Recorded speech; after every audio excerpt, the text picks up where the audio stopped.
hello.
Yep.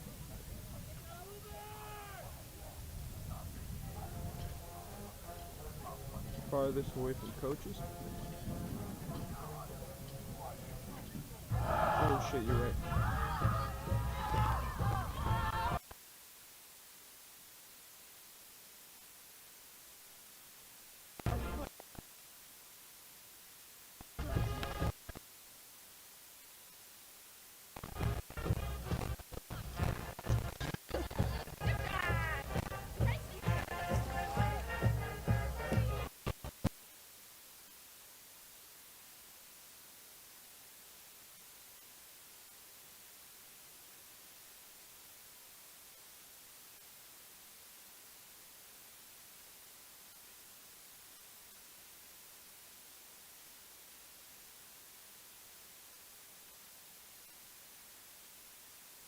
The first week of November can only mean one thing. Playoff football is here. The road to Gillette Stadium begins tonight with an opening round matchup between the 7-seeded hometown Woburn Tanners and the visiting 10-seeded Westfield Bombers.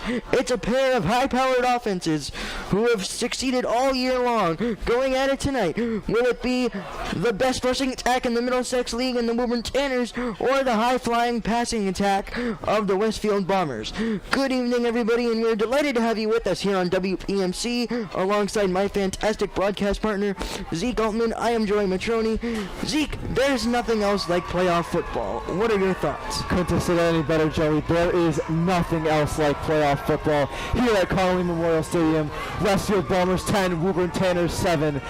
And Joey, I'm looking forward to one thing in this game, and that's two teams that have destroyed opponents all year, coming head-to-head in a big playoff matchup. Let's look at the Westfield Bombers here. An average margin of victory of 29.5 points per game. They've scored 334 points this season and only allowed 98. But just like the Woburn Tanners, when they played the toughest opponents, some of the toughest opponents in the state, like Springfield Central for Westfield and like BC High for Woburn, they have struggled. So it's going to be important to see how two high-powered offense with a running back in Brian Ferreira of the Tanners and Kayvon Eddington for the Bombers go head-to-head, and two defenses that have played pretty well throughout the season. And Joey, talk a little bit more about that. Zeke, I'm glad you brought up those defenses, and that is what is the common denominator when you look at the Tanners' losses with both BC High and Belmont. Their Achilles heel was the turnovers. Caden Davis threw an interception and lost a fumble against the Eagles, and then as a team, the Tanners accumulated 5, yes that's right, 5 turnovers against the Belmont Marauders in their 43-35 loss. Yeah, you make a great point, Joey. Caden Davis is going to be a key in this game. Yes, you don't want him to risk throwing the football because he hasn't been the greatest in the air this season. You want him to be careful. Give it out to Brian Ferreira, and let's see if the Westfield Bombers did their film, because Brian Ferreira is not the only rushing threat on this team. You also have to consider the man himself, number 3, Ryan Lush. What a game he had last week, Joey. Ryan Lush absolutely had arguably his best game of the season up to this point, making an impact with 2 interceptions on the defensive end and then finding the end zone on one of those interceptions, and also the speed on the offensive end is unmatched. Yeah, 100% Joey. And November football is kind of what Ryan Lush loves. I mean, last year in Marshfield, he had the lone touchdown for the Tanners, and the year before, who can't forget that Fenway touchdown? So he lives for November football as the Tanners get fired up for this one. Michael Nicholas, Ryan Piscini, Mark Coutone, Evan Kolodko, and Brian Ferrer are your captains for today. And Joey, what is your key to this football game? The key to the football game is, I believe, the running backs for each of these teams in Kayvon Eddington and Brian Ferreira, as they're going to be the heartbeat of the offense, and that's going to open up other areas of the field as well, as we'll get set for the Star-Spangled Banner, and we'll be back for the beginning of playoff football on WPMC.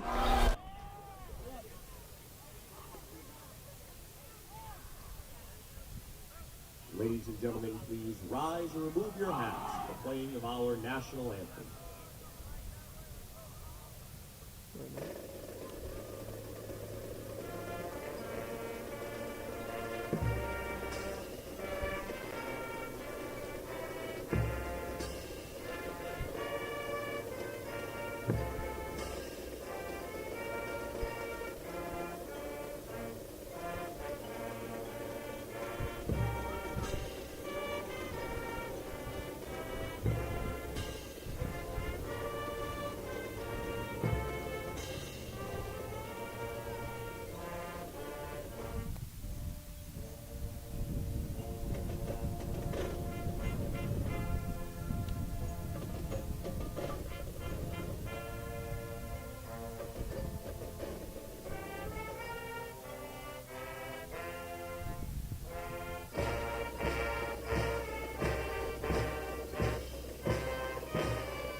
Welcome back to WPMC after a great rendition of the Star-Spangled Banner by, of course, our Woburn Memorial High School band. We are just about set and ready to go for some playoff football. Of course, the Tanners, led by Jack Belcher, they have won the toss and elected to defer, which means the Westfield offense, led by junior quarterback Jackson St. Pierre, will hit the field first. Yeah, let's talk about Coach Jack Belcher. What is he known for, Joey? Running the football. And Brian Ferreira, like we mentioned before, we were talking about Ryan Lush before, but Brian Ferreira is the guy in this offense and the guy in this defense. He is a leader on the field. But some other players on their defense, Connor Foley, Ryan Piscini, Ryan Lush, Caden Davis, Evan Kolodko, those guys got to come up big today. And another piece is the defensive line. Matt Souza and JJ Merlane have had massive seasons so far. Of course, we saw last week Matt Souza on the strip sack, and JJ Merlane took it to the house. Stuff like that has to happen tonight with this defensive line. Of course, accompanied by Joe Senna, Jaden Castriota, and Dante Delagrati. All of those players aforementioned, of course, critical, but Brian Ferrer, of course, the most critical. And especially if he's having success on the ground, it can open up the play action for first-year starter junior quarterback Caden Davis. As Sean Marsh, a fellow quarterback, but right now playing the role of kicker, ready to send it away, and we are off and away for a spot in the Elite Eight. We'll find out in the next 48 minutes as it's taken in by Westfield, cutting back towards the 30, and across the 30, a diving Tanner duo creates the tackle. Nicholas Guay on the return.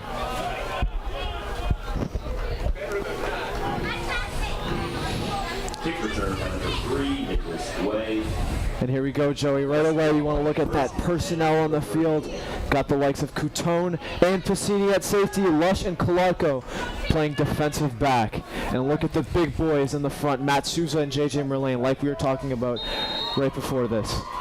Westfield will go in their all-white jerseys, white shirts, and white pants with red helmets and red striping as St. Pierre ends up in the shotgun with Eddington in the backfield.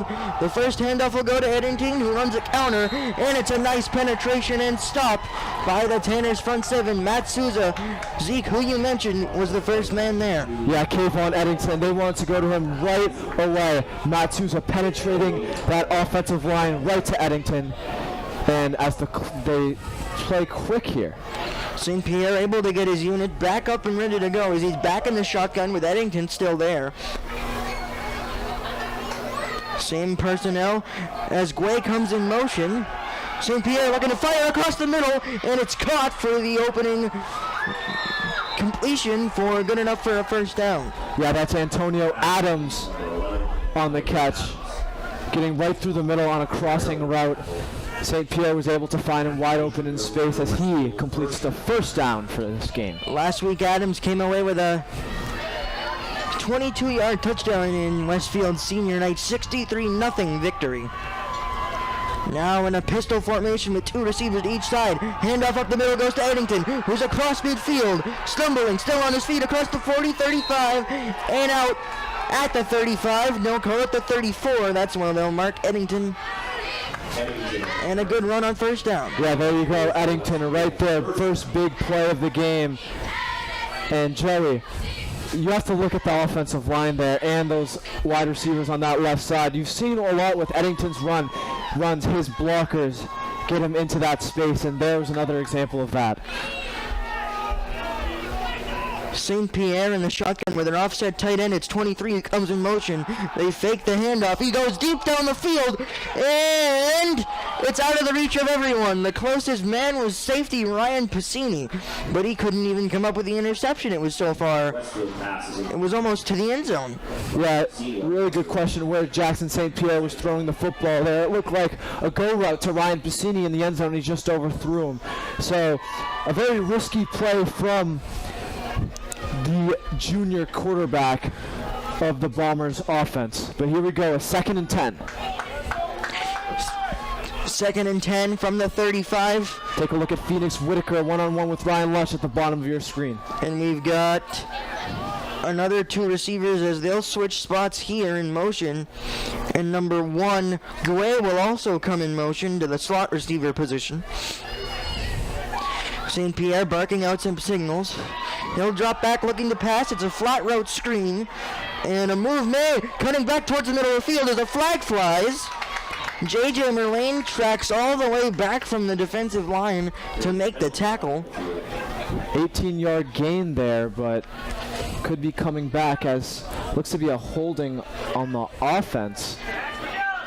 Holding on the offense is indeed the call. So scratch that 18-yard gain. And the Bombers will be pushed back. They'll repeat that second down play and a good break for the Tanners there as the Bombers look to move quickly down the field as a couple personnel changes as Mason Doherty comes in the game and Ryan Piscini comes out. Of course, Mason Doherty, the sophomore who's shown flashes towards the end of the season. This second down play pushed all the way back to the 41-yard line of the Tanners on a 2nd and 17. Pierre back in the shotgun, looking to pass. Here comes the pressure. He's forced to get it away, and it's right to the sideline. Pierre was knocked down, St. Pierre, knocked down all the way back across the 45 of their own. And there it is, Joey. Matt Souza again with the pressure. I mean, if you're going to rank the top 5 guys of impact on this Woburn Tanners team, Matt Souza has to be there. He gets to the quarterback so efficiently, and it's almost like every other play Matt Souza's making a difference. So what a player that the Tanners have here. That breakup will bring us to 3rd and 17 with 10:04 to go. Trips at the bottom of your screen here. St. Pierre remains in the shotgun. He's been there all night so far. And an early flag, a screen, and it's deflected off the hands of the receiver and incomplete.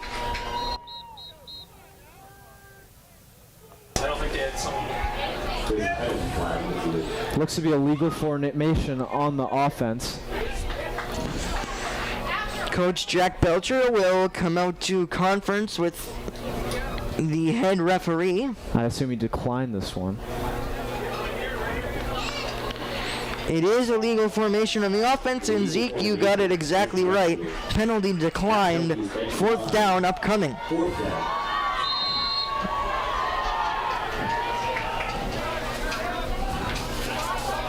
They wouldn't go for this on 4th and 17, would they? Yeah, and they'll switch to the special teams here. Special teams and kicking is definitely going to be an interesting facet of tonight's ball game, as I was here early enough to watch both special teams warm up, and the wind was definitely affecting the kicks. Emmett Garfield, number 55, will be the one to boot it away. Ryan Lush back. 49 degrees, clear skies, Joey, and a whole lot of wind, like you said. Garfield's boot is a line drive towards Lush, but it'll go out of bounds and hit the pylon, and it's marked a touchback. Garfield nearly able to spot it at the 1, but it does go into the end zone, which means the Tanners and Caden Davis will start their offense from the 20. Back for the Tanners offensive drive after a quick break on WPMC.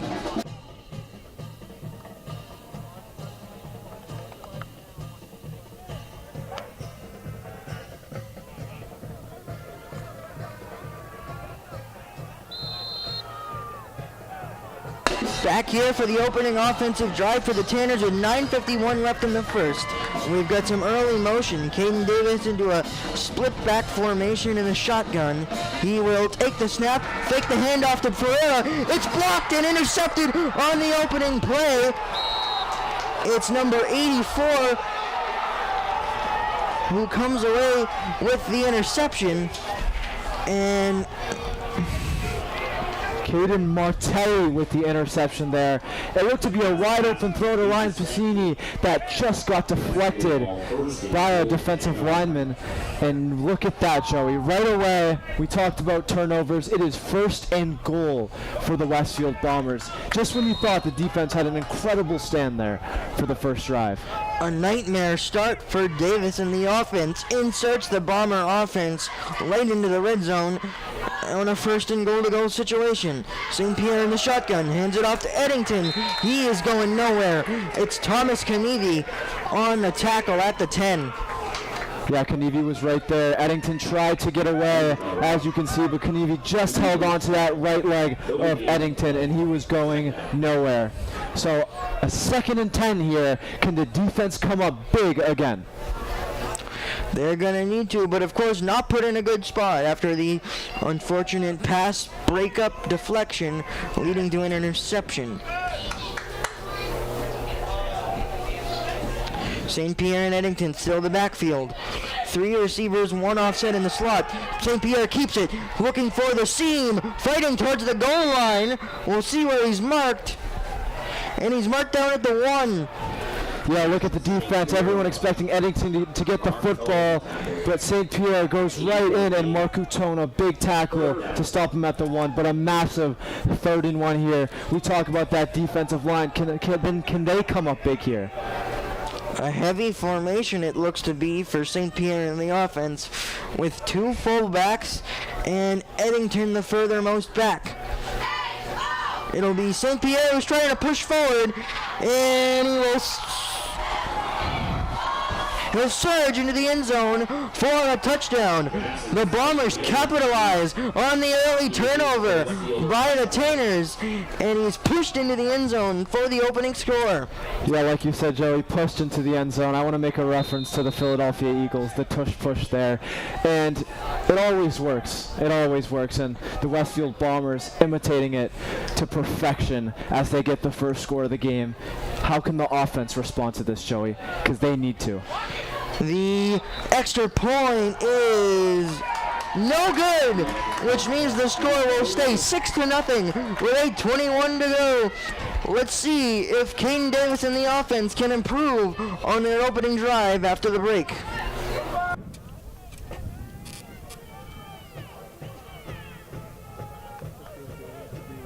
I'll be down.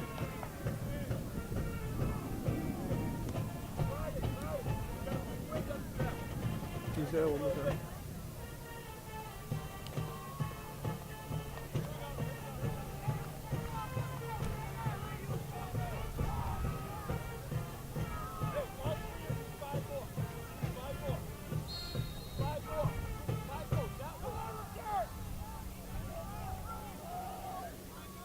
After the 6-point score for the Bombers, Garfield sends it away on a squib kick line drive, taken in by Ryan Lush. We talked about his speed at the top of the show, and he's across the 40. And with 8:14 left, Caden Davis in the offense will come back out. And we talked about improving on their first drive. Zeke, that really won't be that hard after possibly the worst case scenario for Davis and the offense on the opening drive. Yeah, Coach Belcher tried to catch Westfield off guard there with a throw on the first play. I think the answer here, Joey, is just give the ball to Brian Ferreira and let him work. Use that offensive line that has been so successful all season, and use Brian Ferreira, who is on 38 touchdowns in the last 2 seasons. Those mistakes are what can make a major difference in a playoff game like this. It's an opening toss to Ferreira, but he's met by 3 Bombers, and he's going nowhere on the opening play of the drive. Yeah, they were fake to Kanevi on the pitch, give it to Ferreira, and no blockers there to help out. 3 Bombers meeting Brian Ferreira, -1 yard gain. Tackling by committee there were the Bombers, and that sets the Tanners behind the sticks on 2nd down. Take a look, Ryan Piscini. 1-on-1 at the bottom of your screen against number 7. That is Noah Delgado. We'll go to a sweep for Ryan Lush, who makes the first man miss, but he's met right at the 41. By number 3, Nicholas Guay on the tackle. Yeah, and once again they try to make the run to the right side, and Kanevi gets his first block, but no one else is there to help with the blocks. 3 Westfield Bombers right to Ryan Lush. 3rd and 9 from the 42-yard line. Now the Tanners look to spread out the offense, with Ryan Lush making his way to the slot. Ferreira, the lone back, to the hip of Davis. Davis looking to pass, firing quickly. Bobbled by Ferreira, but he makes the catch across the 45. But he's going to be short of the line to gain, which will bring up 4th down. And you take a look here, Joey, it's the little things. That ball a little bit ahead of Brian Ferreira. He has to take a second to gather and look right there. 2 Bombers right in his face right away. So just the little things from the Tanners. They need to get together if they want to get back in this game, because all the momentum is in Westfield's favor right now. 2 opening drive stops. And Lush will boot this one away into the wind. As we mentioned, the factor that could have tonight, but this one's a booming kick down the field, taken in by the receiver, and going towards the sideline across the 40, near the 45. Westfield punt return by number 1. That's Lucas Guay on the return. And the Westfield Bombers now have a chance to take firm control of this game early with 5:59 to go. But this is where guys like Matt Souza, JJ Merlane, Mark Catone, Ryan Piscini all need to step up. Once again, Lush 1v1 at the bottom of your screen. St. Pierre in the shotgun. They've used that all night except for the touchdown run. This one will go to Eddington, who's got some space across the 40. No man is going to beat him, but he's pushed into the end zone, but we've got a flag on the field. We'll see if this one's going to come back, but as of now, it's a Westfield touchdown. Yeah, I think that was a holding on the offense there. I think this is coming back.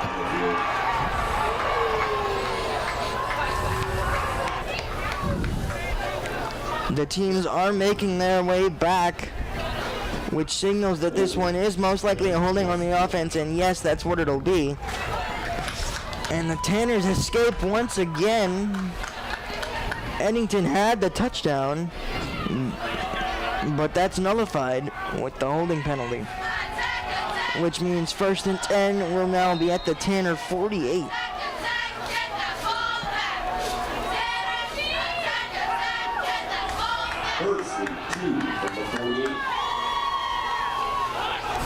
A 1st and 2 as the ball is placed back where the foul occurred.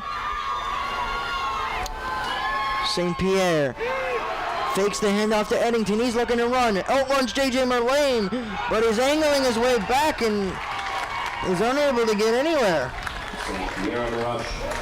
Yeah, and on first and short, just gets by Merlane, but there he is, Brian Ferreira and Evan Kolodko, the two senior captains, to make a big tackle to make it 2nd and about 6 here. A 4-yard loss on that one, and that could prove to be big on this drive for the Tanners. 2nd and 6 to the West. 5:11 and counting left to go in the first. St. Pierre and Eddington still the two in the backfield. The handoff will go to Eddington. He's got some space again. Up the middle he goes. Sprawling across the 45, and he's got the first down. Yeah, and if you're the Westfield Bombers, you're telling Eddington, keep running that football, because first down after first down they're getting, and this Tanners defense is trying. You can just tell they're trying to make big plays, but their offense is not helping them with points right now. The Bombers taking a play out of the Belcher playbook, trying to keep the running game going and keep this Woburn offense off the field as long as possible. It's another handoff to Eddington. This time he's met in the backfield. He almost broke through, but it's two Tanners from the front that knock him down. Yeah, a big play from Dante Delagrati there. Focus and effort, as Coach Belcher always preaches. Two guys there, couldn't make the tackle. Delagrati comes up big to make it a no gain there as 2nd and 10. St. Pierre back in the shotgun with trips to the top of your screen. It's a quarterback draw up the middle, and St. Pierre taken down by a multitude of Tanners, which will bring up 3rd down. Yeah, they take the handoff to Eddington, runs up the middle, and Davis there for the tackle, along with Delagrati in company. 2 tackles from Dante Delagrati in the last 2. And here brings up a 3rd and 7. A massive play for this Tanners defense if they want to get their offense back on the field. But they themselves want to get off the field and force another Bomber punt. 3:28 and counting. Good clock management up to this point by Westfield. And we've got a whistle and a timeout. Westfield. And we'll be back with 3:17 to go. Your score, 6 Westfield, Woburn 0. Back after a quick break on WPMC.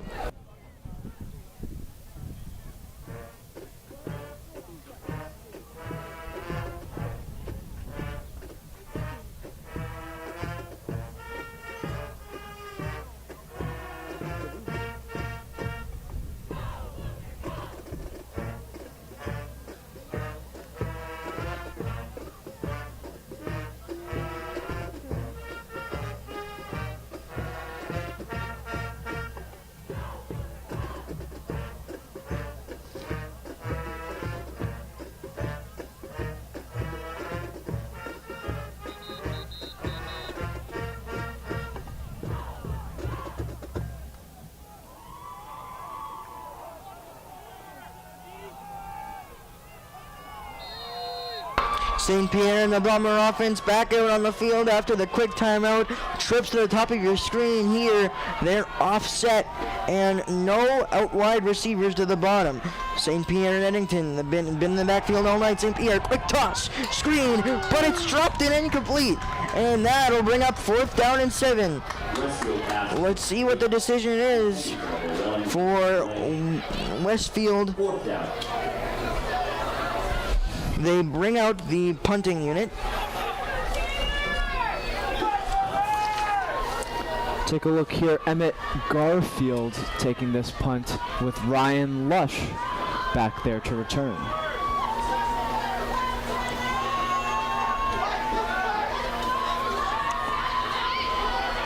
Garfield has his kick set up at the 43-yard line. He will run up and boot it away with the left foot. Ryan Lush elects not to take it.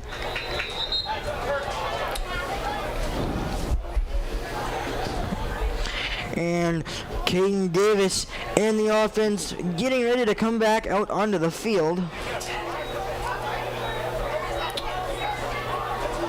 Yeah, and that was a good punt there. All the way back to the 10-yard line, pitting Caden Davis and his offense. But Joey, 3:05 left in this first quarter. Let's talk about what the Tanners need to do better on offense. And if you were to ask me that, it's get those blockers out in front and get your running game going, because they've struggled that. They started with the pass, that didn't work, got tipped, interception. Three runs in that second drive, those didn't work. So they need to figure out something here. Davis under center for the first time tonight with Ferreira in the backfield. They'll go up the middle to Ferreira, but he's stopped quickly again. The offensive line not of much help there. Handoff to Ferreira. And it's number 76, Jalen Bonilla, who makes the tackle. Jaden Gibbs with the tackle. Here's Sigsbury in for Lush.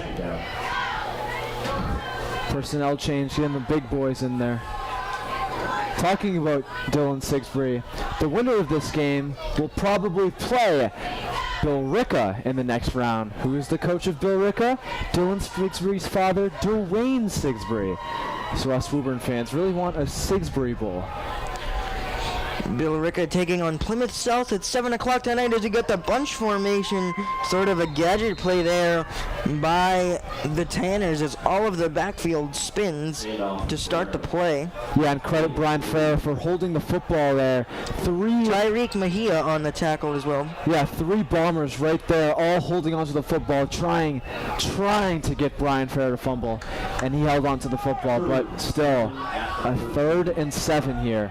We are under 2 minutes, as Zeke, you said, 3rd and 7. Another bunch formation. This one, Pacini comes in motion. Davis still has the ball. Firing, it's caught by Ferreira, who's right near the first down marker. And with forward progress, it looks like he'll get enough. Ryan Ferreira. Yeah, and you question who Caden Davis was throwing to, Ryan Pacini or Brian Ferreira, but Brian Ferreira on that will curl out to the left. Finds himself open. Caden Davis finds him, and the Tanners have their first down of this football game. Every once in a while, the Tanners will go to Pacini on the end around. That time, Davis keeps it and found the open man.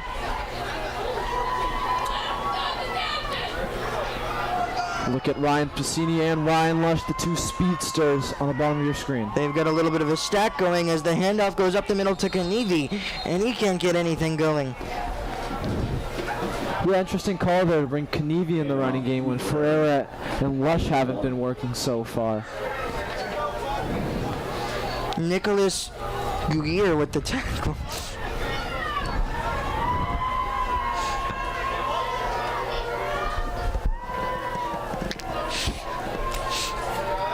Davis, after the quick conference with head coach Jack Belcher, will relay the play to his teammates 2nd and 9 from the 22. as we get a look at the offensive line setup with the split back formation and 2 out wide receivers.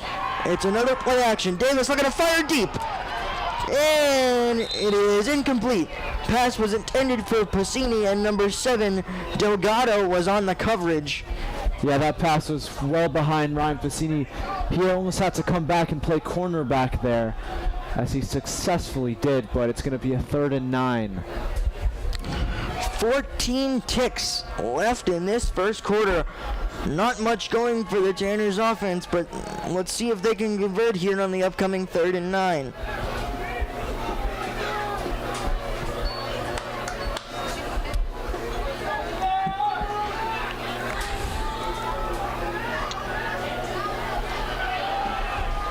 Third and 9, big play here, Joey. Take it away. Kanivi, the lone back this time with trips to the bottom of your screen. Davis in the shotgun. Scrolls out, looking to pass. Pump fakes one way. Fires back across the middle, and it is caught. Looks to be just short of the first down.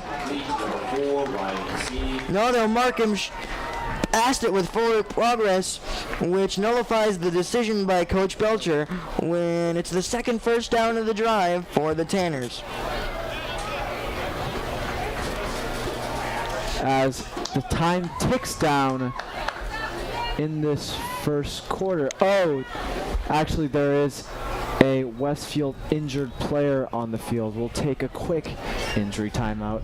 Back after the break.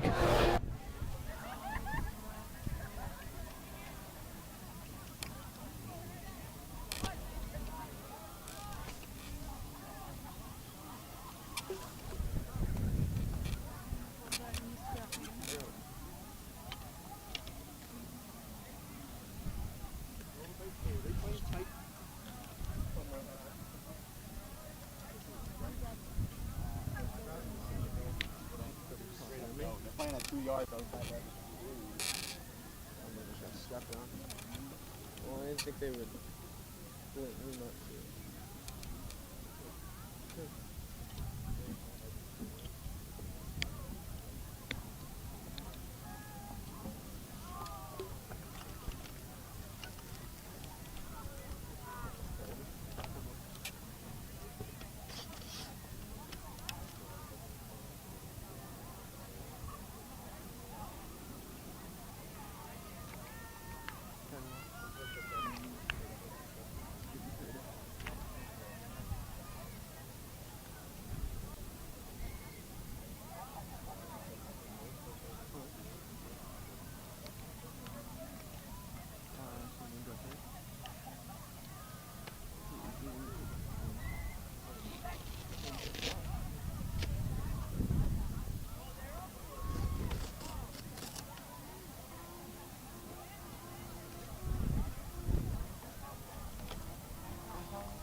I'll be right back.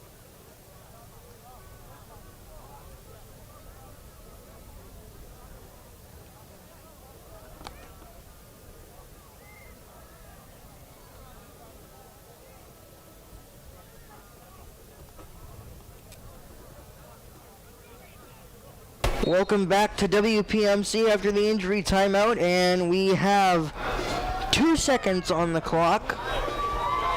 Actually, no, we'll let the final 4 seconds tick down, and we'll go to the second quarter, but we'll stay with you here as the Tanners switch sides with the Bombers, and Yeah, Joey, during the break, Tyreek Maja walked off the field there very gingerly, and he suffered a big injury.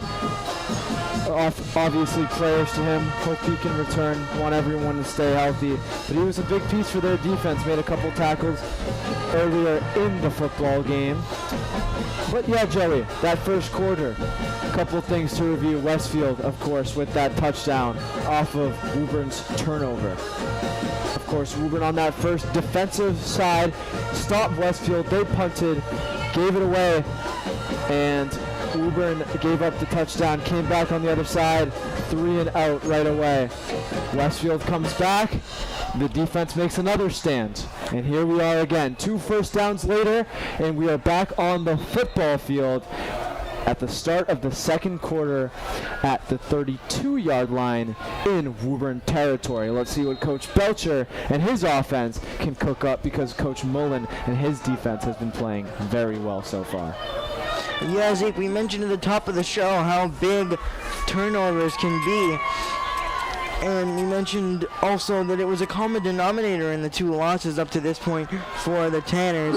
And in the playoffs, those mistakes are only magnified, with Davis in the I form under center, keeping it now a reverse to Pacini, who's stopped at the 30, maybe the 31.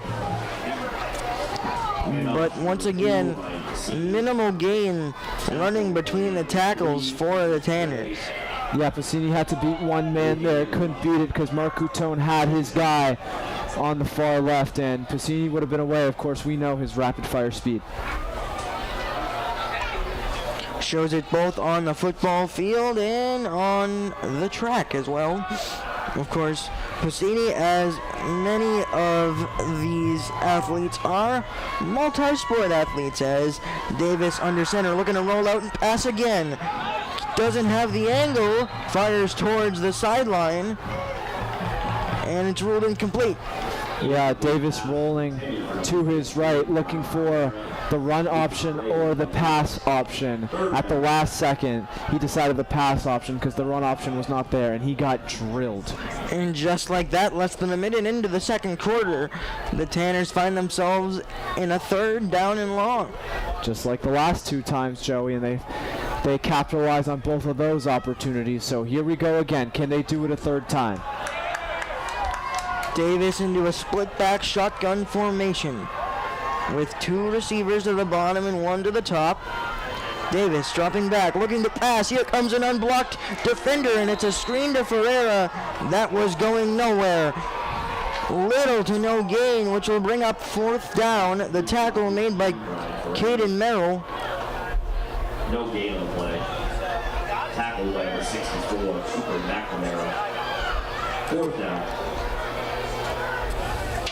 Yeah, McNamara on the tackle as Davis found Ferreira as he got drilled right after that once again.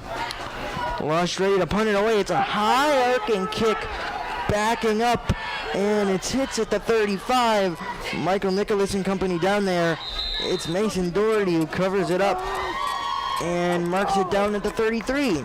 And that's where St. Pierre and the Bomber offense, who are up 6, will come back out onto the field.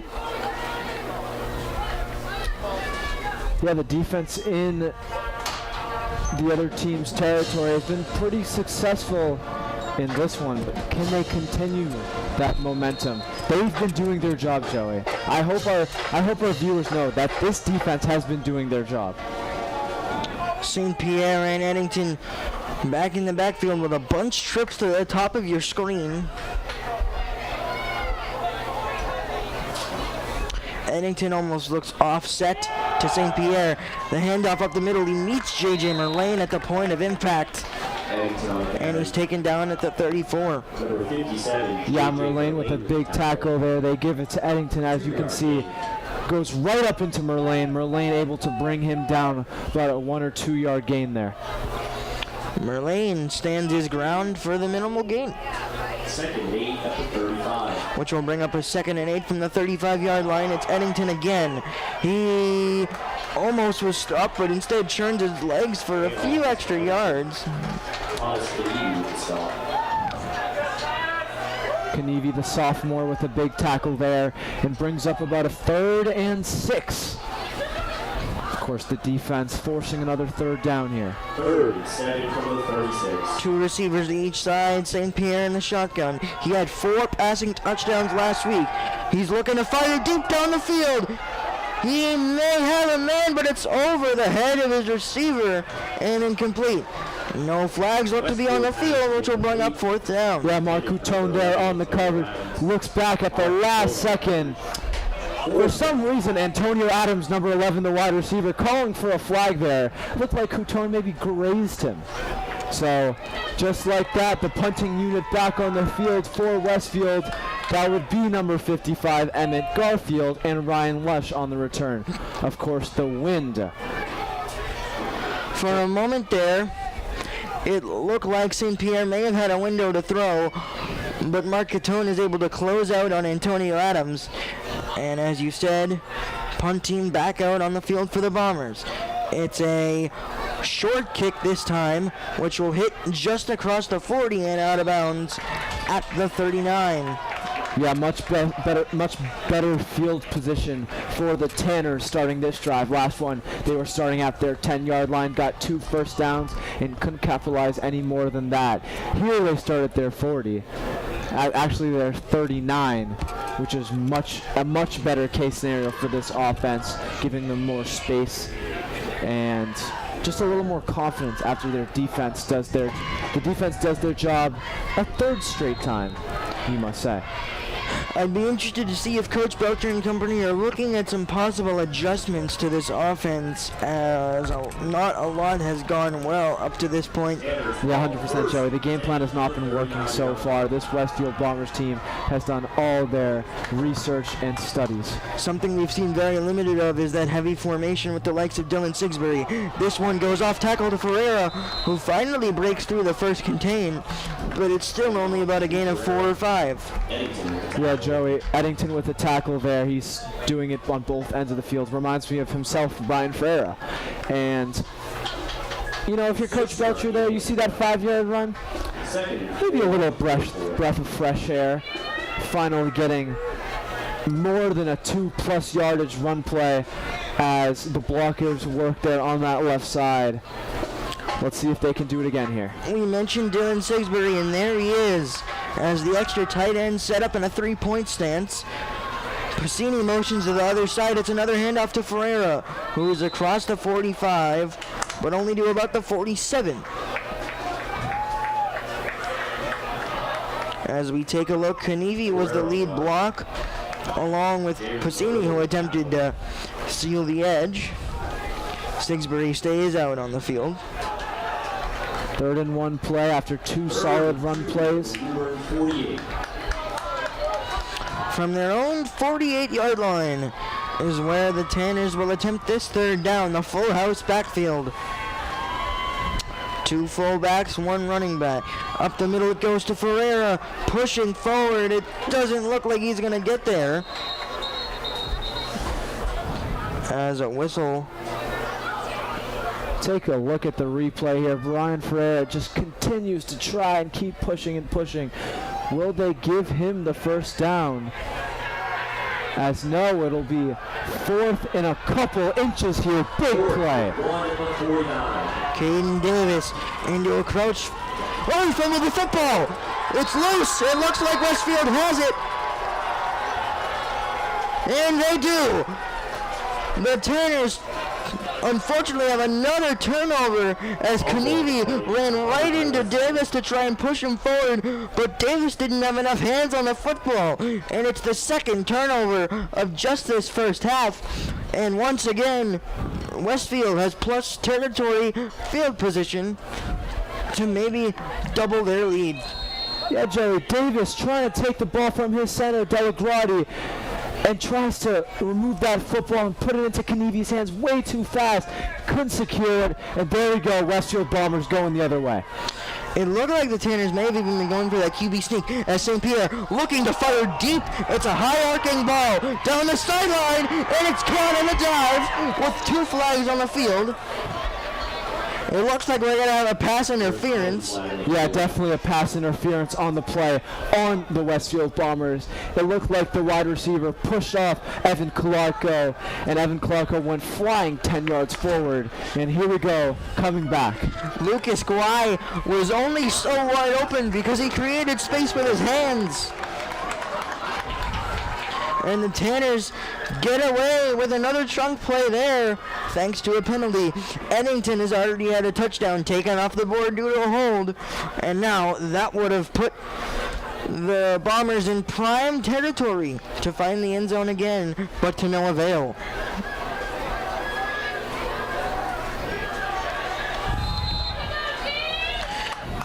The offensive PI pushes them back 15 yards to a 1st and 20.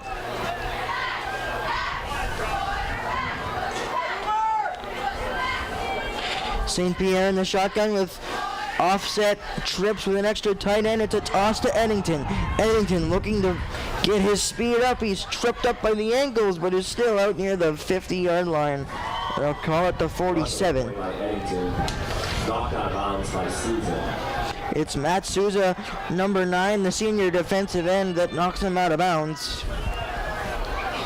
which will bring up 2nd and 17. Yeah, I want to go back to the play 2 plays ago. Guay tried to go one-on-one Evan Clarko. St. Pierre tried to find it. Against Belmont, that worked, but not here tonight. Evan Clarko trying to capitalize on his mistakes earlier in the season and comes up big there. St. Pierre, another quick throw. This one over the hands of the receiver. That's number 1, Guay again. Here we go, Joey. A 3rd and about 15 here. And once again, the defense trying to do their job. Will they do it again? Another chance to get off the field, and they are single-handedly keeping the Tanners in this football game, as the only points they've given up is off the interception in which the drive started in the red zone. St. Pierre has already tried multiple deep balls tonight. We'll see if he goes to one again. Two receivers to each side with Eddington in the backfield. He'll drop back, looking to fire to St. Pierre. He's got a man. It is caught, but he's going to be short of the first down. Short of the 40-yard line. Let's call it the 42 of Woburn. Yeah, they are in fourth down territory. If you're Westfield here, your defense has been doing their job. Woburn hasn't gotten going yet. A turnover on downs here won't hurt too much. And they're going to go for it here. Look at Eddington right next to St. Pierre. It's another massive play upcoming for this Tanner's defense. Can they get off the field? St. Pierre drops back, looking to throw. Has time, firing deep towards the end zone. Has got a man diving, but the ball is incomplete. And the Tanner's defense makes the stop, and the offense will take over with exactly 6 minutes left in the first half. Yeah, it looked like blown coverage there, right past Mark Coutone. St. Pierre tries to drop it in the bucket of number 1, Lucas Guay, just about a yard too long, and it is a turnover on downs going the other way. Can the offense finally take some momentum here and go down and get a couple points on the board? 6 minutes left in the first half, Joey. St. Pierre went to Guay 3 times on that drive. A incompletion, a penalty, and another incompletion. And now Davis and the offense take over in the I form with Kolodko, the tight end, lined up out wide. It's a counter run for Ferreira, who's stopped again. Ferreira has been the heartbeat of this offense all year long. As you mentioned, Zeke, 38 touchdowns in the last 2 seasons, but up to this point, 1-5 hasn't been able to get anything going. Yeah, and Brian Ferreira, he talks about his offensive line, loves his boys, but they are not helping him that much tonight. They go again to Ferreira, not going to stop trying him, and it's a few yards of a gain there, but it's a quick 3rd down for Davis and the offense.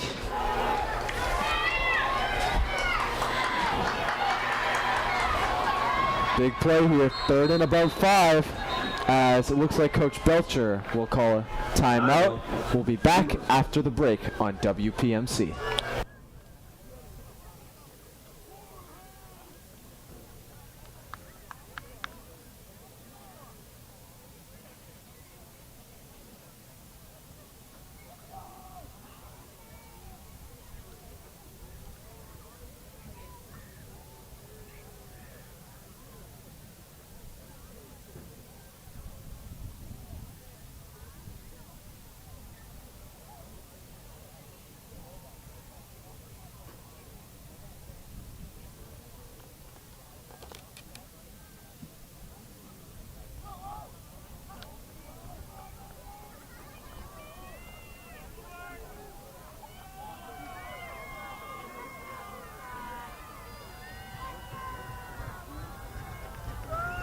We're back on WPMC as we await a big 3rd down and 6 for Davis and the offense. Lush late out onto the field, but he's the outermost wide receiver.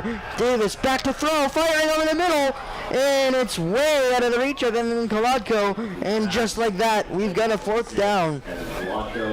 Yeah, Eddington and Liam McKinney got right to the quarterback. Davis was forced to toss it up in the air and right over Evan Kolodko's head, who wasn't even looking.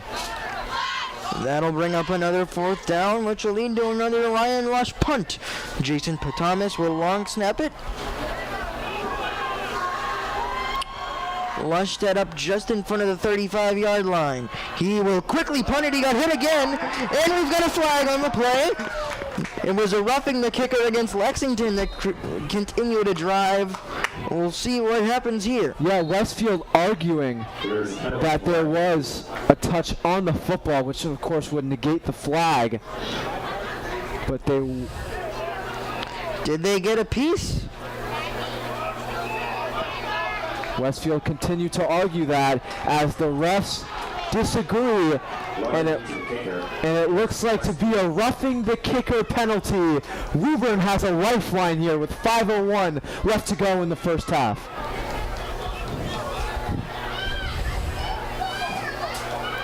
Only the 5-yard running into the kicker penalty, so no personal foul, but it's enough for the first down. Tanner's looking to send out that jumbo set once again, still looking to establish that ground game. But at any point, if Ferreira really can't get much going, you have to look and see if there's anybody else that's going to step up for this Tanner offense, as Belcher will send his guys back due to the referee whistle. Yeah, you have to feel sorry for the crowd there as they started to get going, and Coach Belcher said, not so soon. As they're going to do a quick measurement of the football here. I'm not entirely sure what they'd be looking to measure, as it was a 5-yard penalty, and it was only a 4th and inches on the previous.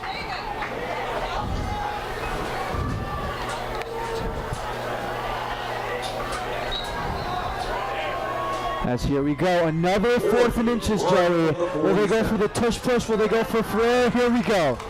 Davis up the middle, they do push him forward. He's being brought back by the Westfield defense. It looks like they're going to give it to him because of forward progress here, Joey. As Davis got a couple inches and then got pushed back right away. But they'll give it to him. First down. Big play from the quarterback, Caden Davis. The Tanners stay alive on the offensive end. Here comes Ryan Lush taking out Dylan Sigsbury, which will stop the jumbo formation for now.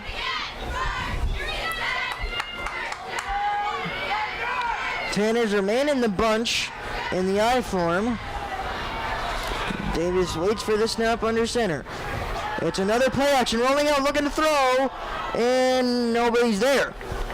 Yeah, it looked like Kanevi was trying to go out for the screen pass, and he got hit, wondering where the flag is, but nonetheless, it is 2nd and 10. 4 minutes and 2 seconds remain in this first half. The Tanners still scoreless, which is not a normal thing for them. Yeah, and Joey, we came into this game thinking it was going to be a high-powered offensive game, high-powered running game. And I guess both teams did their research on the running games.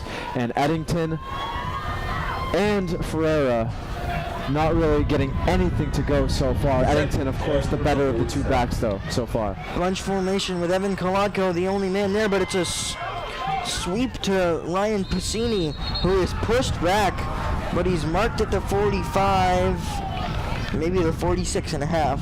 Hand off to Varsity. Yeah, and you wonder whether they're going to get Ryan Lush a couple touches in this one, as he has been one of their better players so far this season, of course, in his Tanner football career. They're going to need someone to step up if the normal offense continues to go this way. And a quick shout-out, Joey. A guy that was really successful against Arlington and Lexington, Braden Gillespie, a running back. Maybe he can come with his Isaiah Pacheco running style. But here we go, 3rd and 9. 3rd and 9. Piscini comes in motion. Davis trips but still on his feet, firing to the feet of Brian Ferreira, and incomplete. Pass is incomplete. Intended for Varsity. 4th down. This type of game is nothing like Caden Davis has played in up to this point, and right now you have to wonder if nerves are a factor, with this being Caden's first offensive playoff experience as the quarterback. As Ryan Lush will punt it away once again, looking to pin back the Westfield offense.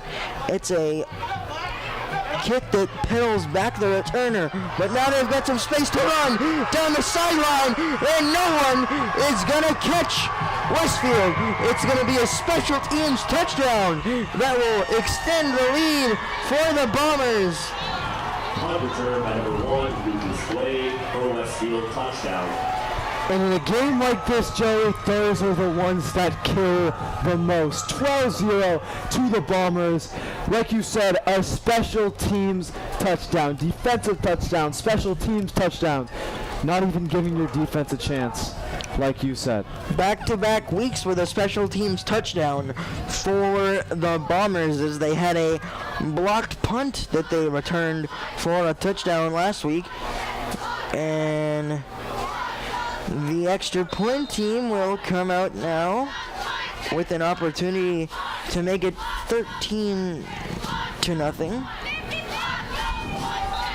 It's a high snap and a flag is down.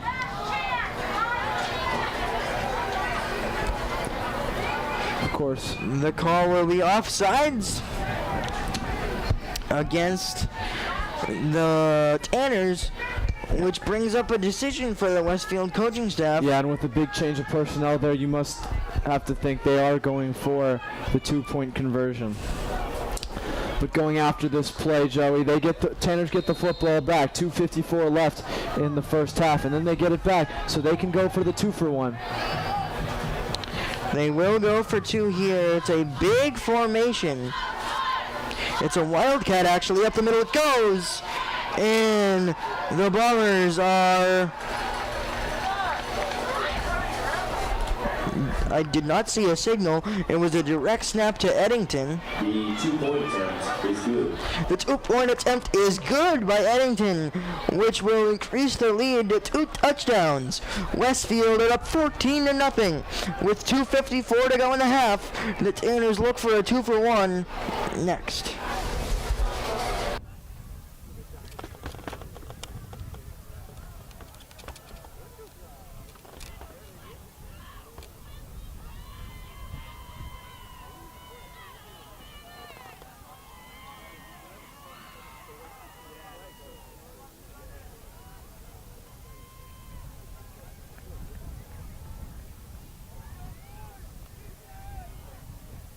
Back here on WPMC with the Westfield Bombers up 14-0 on the Tanners after a Lucas Guay punt return touchdown, followed by a Kayvon Eddington 2-point conversion. The line drive kick goes out of bounds, which will cause a flag, which means the Tanners will take over at the 35. Once again, good field position for the Tanners. Keep asking this question, Joey. Can they capitalize on it? In order to capitalize, I feel like some wrinkles need to be put into the offense, because the normal playbook up to this point hasn't proved to be very successful.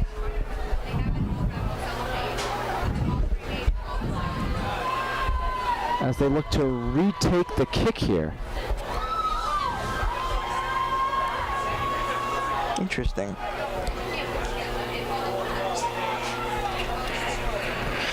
Coach Belcher and the staff elect to not take the ball at the 35, and yeah, especially with this win, that could be a good decision.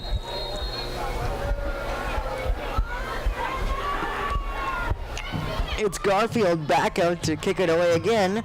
This one a shorter kick, taken in on the run by Ryan Lush, who's across the 40, 45, and short of midfield. But it does prove to be a good decision by Belcher, as they'll add about 10 or so yards to the field position.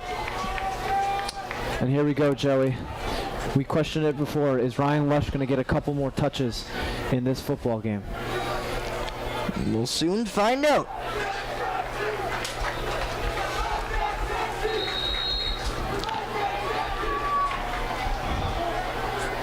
Lush is on the field First and 10 for the Tanners. to start this drive from the 47 of the Tanners. Davis in a split back with Kanevi and Ferreira. Davis takes it, drops back, looking to pass, firing deep. He's looking for Lush, but it's intercepted.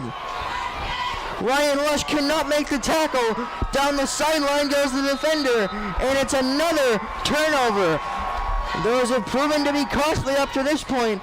Credit Delgado with the interception. And all of a sudden, all the momentum remains with the Bombers. Woburn pass is intercepted by number 3, Nicholas Clay. Davis saw Lush one-on-one on the top of his screen, tried to lob it up there, And no, Delgado came up with the interception. Lush still failed to make the tackle, and Delgado went the other way, finally getting pushed out at around the 32-yard line. Struggling is what is the perfect word to describe the Tanners offense right now. This defense, like we keep saying, Joey, have been doing pretty well. But not being put into good situations is this defense, as St. Pierre will drop back looking to pass, looking for the screen, now look deep downfield, and it is out of the reach of number 11. Pass is incomplete. That is Adams. Antonio Adams. Yeah, Antonio Adams looks to be like the number one running back, number one wide receiver that St. Pierre keeps looking for play after play. Those short passes really haven't been successful for St. Pierre, but the medium to long game has shown some success. Of course, that pass falling under the medium category. St. Pierre this time hands it off to Eddington, who stopped well there in the backfield. Tackle. It's Thomas Kenevy, the linebacker / edge rusher, that makes the stop. And another 3rd and 10 here. Quickly getting the Bombers to 3rd down is the Tanner defense. As you said, they've been doing their job up to this point, but nothing to show for it on the scoreboard. 3rd and 10 from the 33 for the Bomber offense. 2 receivers to each side. 1 offset in the slot to the top. It's a handoff to Eddington, who is going to break a tackle and fight his way across the first down marker for a first down. Yeah, and every single time Eddington gets the football, he's going to that left side. That left tackle and left guard of the Bombers working so well with Eddington, and he gets pushed down, but nonetheless it is a first down for Westfield. To me, Zeke, I don't know about you, but it feels very important that the Tanners are able to get a stop, or at the very least maybe a field goal attempt here as Eddington goes back up the middle, as 21-0 is not a good score to see going into the half, especially knowing that the Tanners will get the ball. But still, 14 is a lot better than 21 when you're looking at it on a scoreboard. Yeah, I don't even think maybe a field goal stop. I think they need a stop here if they want to stay in this football game. 17-0 against this team that really hasn't let up many yards so far. 3 turnovers. 17-0 would 3 scores would be horrible to go into halftime with. We go under a minute now with St. Pierre. He's looking to keep it this time on a quarterback power. He makes a juke move, and he'll be chopped down short of midfield. The air rush. Kenevy on the tackle. Kenevy with another tackle, delivering on this drive and throughout the game on the defensive end. 38 seconds and counting. No real sense of urgency here for the Bombers as they know they're up double digits. 26 and counting. Keep going off the clock here. St. Pierre with 2 tight ends offset. There one goes in motion, looking deep, but instead he checks down over the middle. It's going to be close here whether this is a first down or not. 13 seconds with the clock stopped. 14 seconds on the stadium clock. It was Antonio Adams who had the reception on that last one. Timeout. Westfield. And it's a Westfield timeout, which we'll take our break with them, and we will go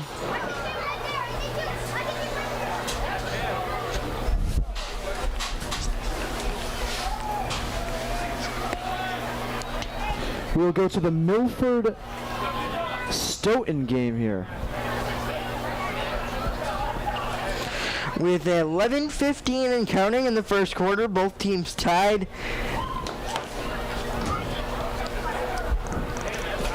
At 0.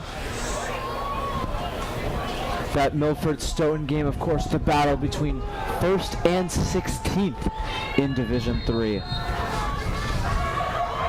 Of course, that game being held at Milford High School. St. Pierre and the offense back out as Eddington backs up. 2 receivers to each side. Hand off to Eddington up the middle. He's got a burst of speed, but he's chopped down by the legs. 8 seconds and a timeout once again. That carry good for Westfield, first down.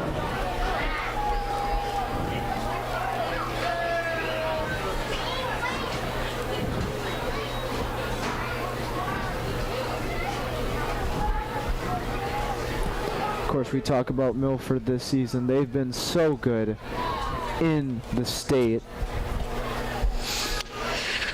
While we have a second, we'd like to send a shout out to the Woburn girls volleyball team who have their first playoff matchup.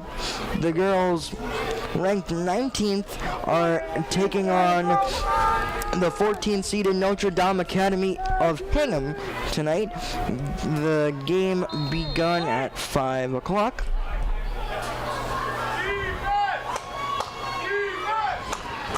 A defensive stop imperative here as you hear the chant ringing throughout the crowd. It's a deep ball towards the end zone. Passini's there. It's deflected and incomplete.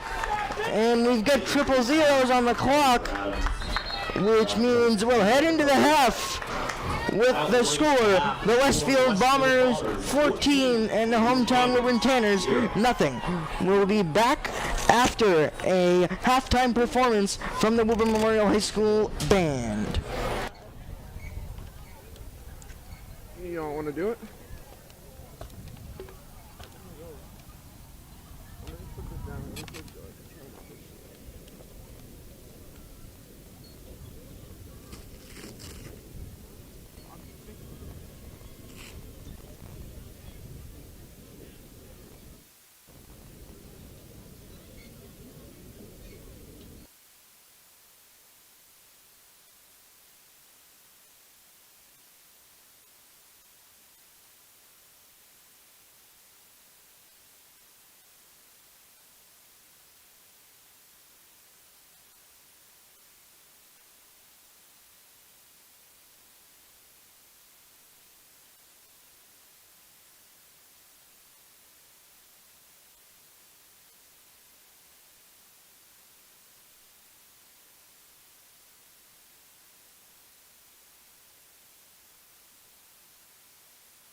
Drum majors, is your band ready?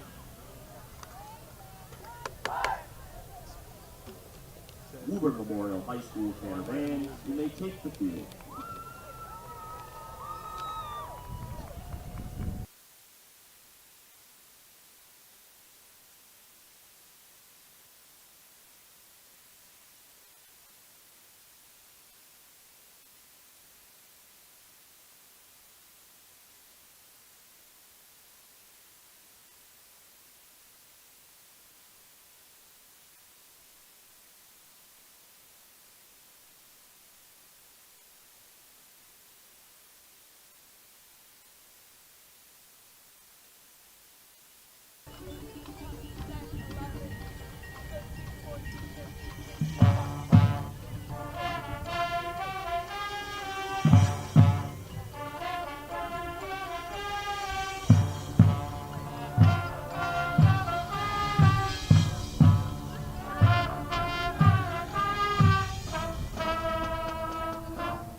All right, places everyone. We're on in 5, 4, 3, 2, 1.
Welcome back to Woburn Public Media Center for the second half of first round football. Now, Zeke, it was not a great half for the Woburn Tanners as the Westfield Bombers did a fantastic job of blanketing Brian Ferreira, and now it's up to the coaching staff to see what kind of adjustments need to be made. Yeah, 100% Joey. 2 years ago, Catholic Memorial, they lost in the first round. Last year, Marshfield, they lost in the first round. Of course, Coach Belcher and the Tanners are not trying to do that again, but a big half of football is needed at Connolly Memorial Stadium. It's another kick out of bounds for the Bombers. Let's see how Coach Belcher decides to play this one. We're going to have another re-kick. Coach Belcher still trying his best to win the field position battle. Yeah, and Joey, the field position battle can only mean so much if your offense can't get any yards. So let's hope that is switched. Of course, all of halftime to make adjustments, talk to your coaches, talk to your teams. Couldn't have said that any better myself. Sometimes those are the parts of the game that define coaches and define players. Emmett Garfield with his second half opening kickoff. This one's a line drive. Taken in on a bounce. The Tanners break through. And down the sideline goes Ferreira, who's going to take it all the way back for an opening second half touchdown.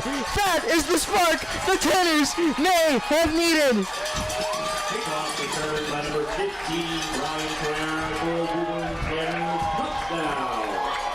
Well, Joey, we talk about adjustments, but what better than to open the half with a touchdown return from your best player, a player that hasn't got it going yet this game, in this playoff matchup, gets it going here. And could that be a sign for the rest of the game for the Tanners? And could that be a sign for the rest of the game for Brian Ferreira? Now, Zeke, you and I were talking before we went back on the air about how quiet the crowd sounded, and that couldn't have been more opposite as soon as Ferreira broke through. Yeah, the student section was going wild, the parents were going wild, and of course, that bench was going wild. Here's Mark Coutone on the kick. That kick is good, and it splits the lead in half. In just 12 seconds into the second half, the Tanners break through. 14-7, Westfield on the ball next on WPMC.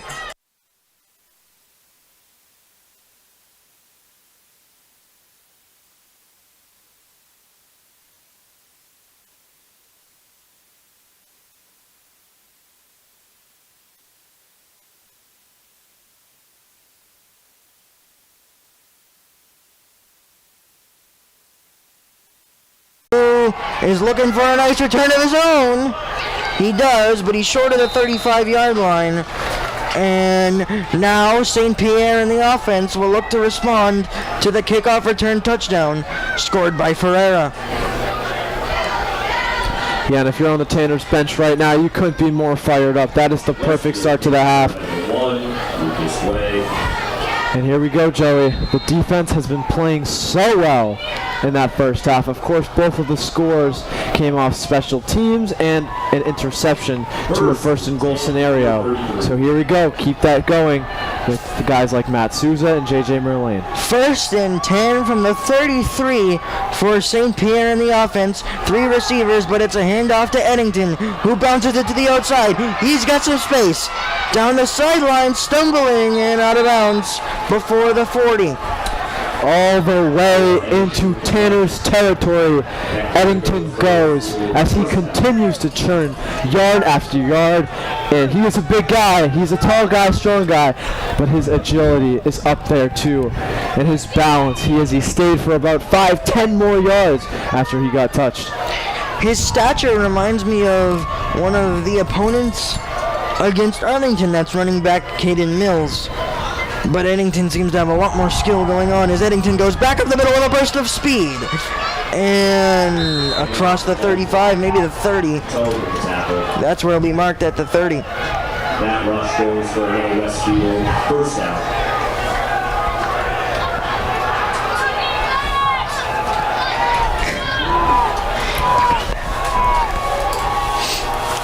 Mills back into the shotgun, trips to the top of your screen. It's another handoff. Oh, but this time he keeps it. And we're going to get across the 30.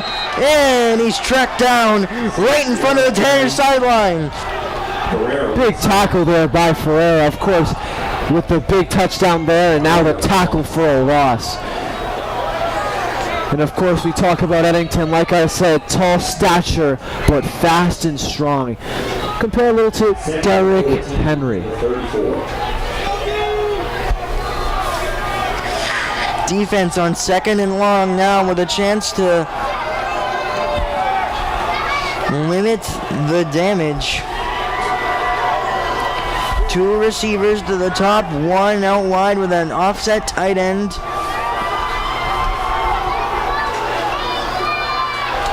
Oh, and it looks like J.J. Merlane is the one who was a little early, and that will shorten the length of the first down for the Bombers. Yeah, and after a big play from Brian Ferreira on that tackle of loss, you respond with an offside. That is not how you can keep momentum and maintain it. Those small mistakes are the ones that can prove to be costly in a game like this. It's another handoff to Eddington, who's got some space again. He's not going to be taken down and sprint his way into the end zone for a Bomber touchdown. The Tanners unable to stop Eddington as he's running downhill, and Westfield quickly responds to the return touchdown. As we talked about before, Eddington, every time he gets that football going to the left side, as that's where his strength in his offensive line is, and he takes it in with that speed and strength into the end zone, breaking tackles. Setting up for the extra point now is Westfield. It's a low snap, and the kick is no good.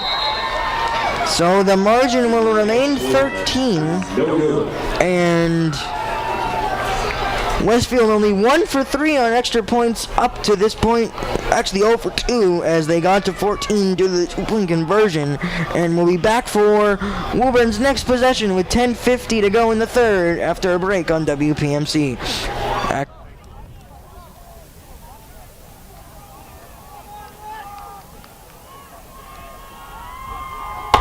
We'll stay with you as we take a look at the Stoughton and Milford game. Milford up by a score of 14-0 with 10:12 to go as they send a man in motion. It's a sweep as the squib kickoff for the Bombers is fallen on by Kanivi. Yeah, Kanivi bobbled it a little bit, fell right back on the football, of course. Want to be careful, but obviously Westfield going with a squib kick to stay away from the speed guys from Woburn like Ferreira and Lush. Now this is where we have to see if the most adjustments were made. Caden Davis in the offense able to not get much going in the first half. So some definite changes were talked about at halftime between Belcher and his guys, and we'll see what they come up with. Davis in the I formation will hand it off immediately to Ferreira, who's running off tackle. And the first play is no different than the first half. Not very many yards for Ferreira. However, he does manage 2, which will bring up a 2nd and 8 from the 41-yard line.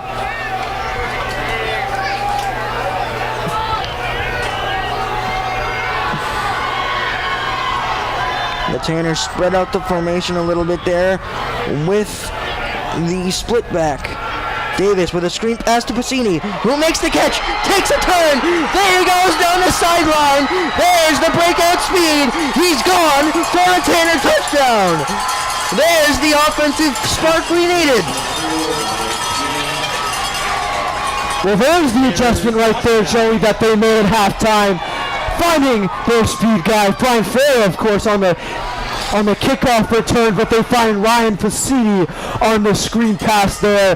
The blocks were correct. Everything was correct as Ryan Pasini makes it again a one-score football game.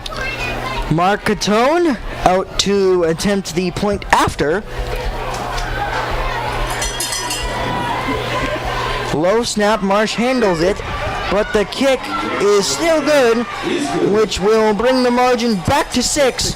Westfield 20, Woburn 14 with 10:01 to go in the third. Some offensive explosions here to start the second half, more like what we expected. Back after a quick break on WPMC.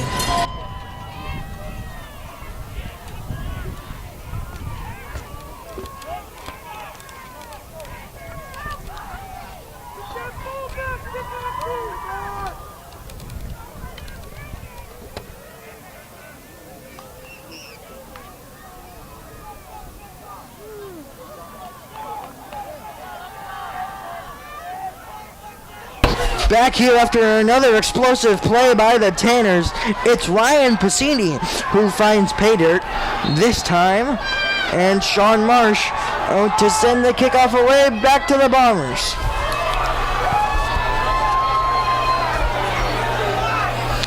This one will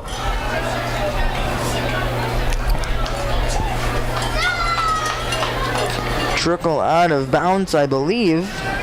And a couple score updates for you guys around the MIAA as Plymouth South is taking care of business right now against number 2 seed Billerica Memorial as they are up 7-0 in that second quarter. Of course, Billerica led by head coach Dwayne Sigsbury. The Sigsbury family, a storied family within the Woburn area, of course. Father Dwayne, as you mentioned, Zeke, the coach of Billerica, and then recently retired legend softball coach Courtney Sigsbury, and of course Dylan Sigsbury, the tight end quarterback for the Tanners, as the defense does well there for a gain of nothing on the opening play of the drive. No gain on the rush. It was Thomas Kennedy on the tackle. 35. 2nd and 10 from the 35. Less than 10 minutes to go.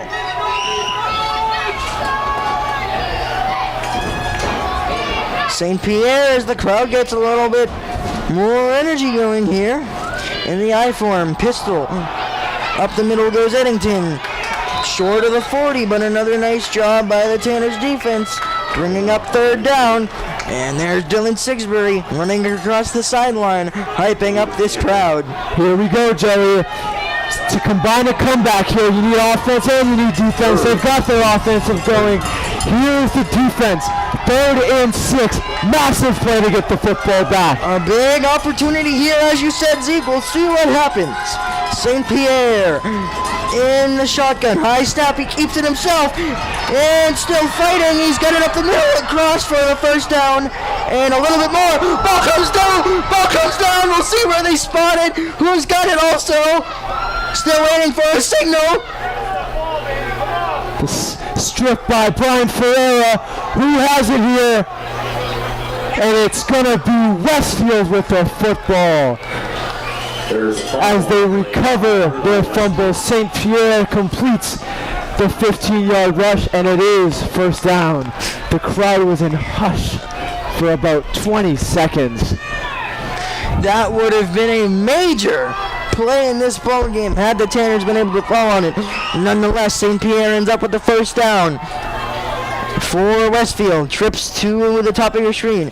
St. Pierre hands it off to Eddington. This time he goes up the middle across midfield.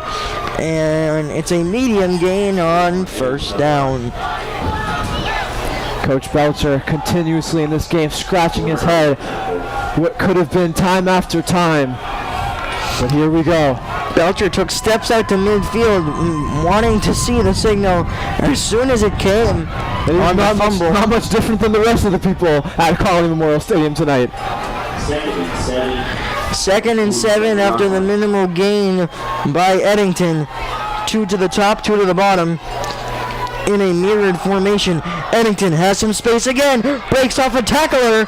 He's got the first down and more. Handoffs to Dave on Eddington.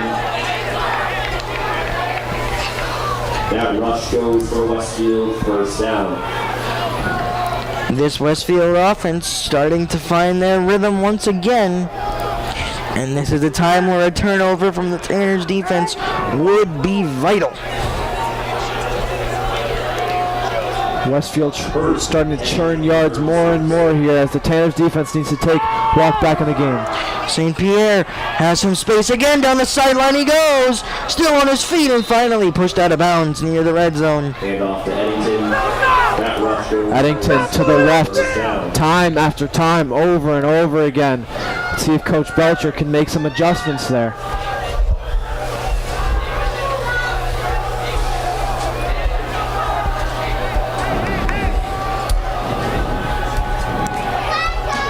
First and 10 to 14.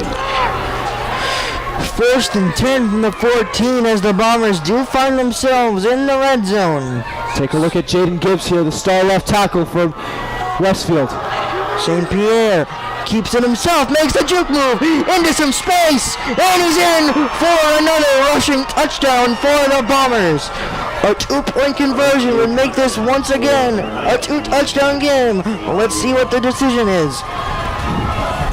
Yeah, and a fantastic play call from the Westfield coaching staff here as they send Eddington to the left, fake the handoff, and St. Pierre with a very big juke and into the end zone for that rushing touchdown. Wow, what a play from St. Pierre, a big play. And they're going for two here. Look for Eddington in the Wildcat. It is Eddington in the Wildcat again, but he stopped. And that will mean the score will stay 26-14. However, it's still a 2-possession game. 26-14, 7:08 left to go in the third. The Tanners will be getting the ball back as they've begun to find their rhythm on offense. Let's see if they can keep it going. Ferreira Passini with the 2 touchdowns. Can they find a spark here for a third straight drive? As Westfield have definitely found their spark themselves. And they need a stop and score. We looked and said that the passing attack might be a difference for Westfield with St. Pierre's 4 touchdowns and almost 200 yards. But instead, it's been the rushing attack as it's an onside style kick, but it's a deeper one and it's fallen on by the Tanners. Evan Kolodko falls on that at the 36-yard line. You know, Joey, they score a touchdown here, the Tanners. You might think about going for 2, making it a 4-point football game. Either way, they would still be needing a touchdown to take the lead, and of course a stop, which so far has been hard to come by in the second half for both sides.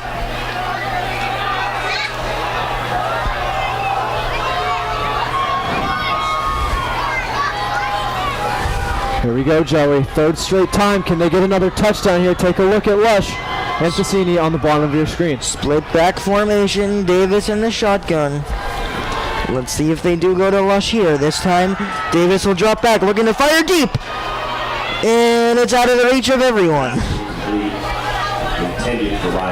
Throw was ahead of Ryan Passini, but he was the closest Woburn man there. Yeah, there we go again. Ryan Passini. Fantastic coverage from number 3 of the Bombers, Nicholas Guay, step by step with Ryan Passini as Caden Davis gets the play call from his coach back into the huddle.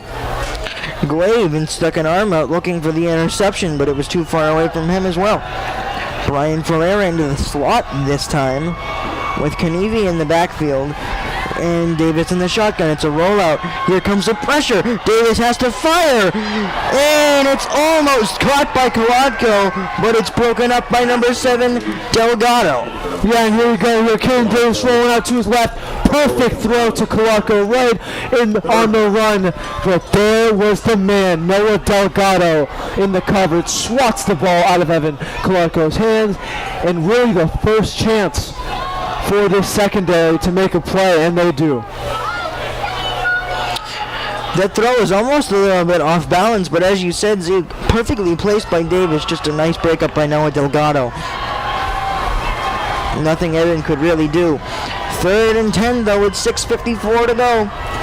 Davis dropping back, fakes the screen to Pacini. Now looking deep for Lush. Lush has got some space. He makes the catch at the 35 and is ripped down after the whistle.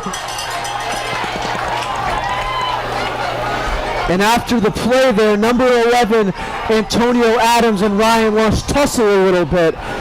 Adams looked like he hit him after the play, and Lush fell down. Adams asking why. The ref said no more as the game continues. 6:46 left in this third quarter. Mark Catone checking back in, and it's the biggest play through the air for Davis in the offense up to this point. Yeah, and Joey, 2 great throws from Davis. Play after play. Could he be gaining some confidence in this massive football game? The biggest one he's played up to in his Woburn career so far. This one's another quick throw, and it's good for the reception, and that will keep the train rolling for the Tanners. Coach Belcher looks like he's trying to ride that confidence with another good throw to Ryan Pacini. 5-yard gain here. 2nd and 5. You knew this was going to be a different experience for Caden, as this is his first playoff matchup as the quarterback, but of course played some fantastic safety last year, but this is a new experience. Davis hands it off to Ferreira, who bounces it outside towards the 20 and then falls down there. And off Ferreira. Big 10-yard game from Ferreira. Rush goes for a Tanner. The left tackle and the left guard working there. Luciani Parziali, Dante Delagrati getting their blocks there for Brian Ferreira as he churns some more yards. The rhythm keeps going for the Tanners after not having much to speak of in the first half. This half has been completely different. At the 20. 1st and 10 from the 20. Catone and Pacini, the receivers to the top. Evan Kolodko alone at the bottom, split back formation. Davis, low snap, firing quickly. It's caught by Pacini, who's looking to make a move, but it's well covered by the Bombers secondary. As the offense starts to get rolling here, positive yardage after positive yardage. Ryan Pacini with his 4th reception of the half. Catone did make a nice block, but it was Guay that made the tackle. Now Catone will check out. 2nd and 6 at the 16. 2nd and 6 from the 16-yard line.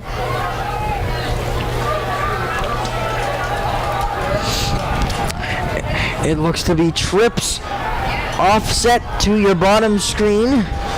And this time Davis will keep it going up the middle, but he stopped early. A minimal gain. Davis on the rush.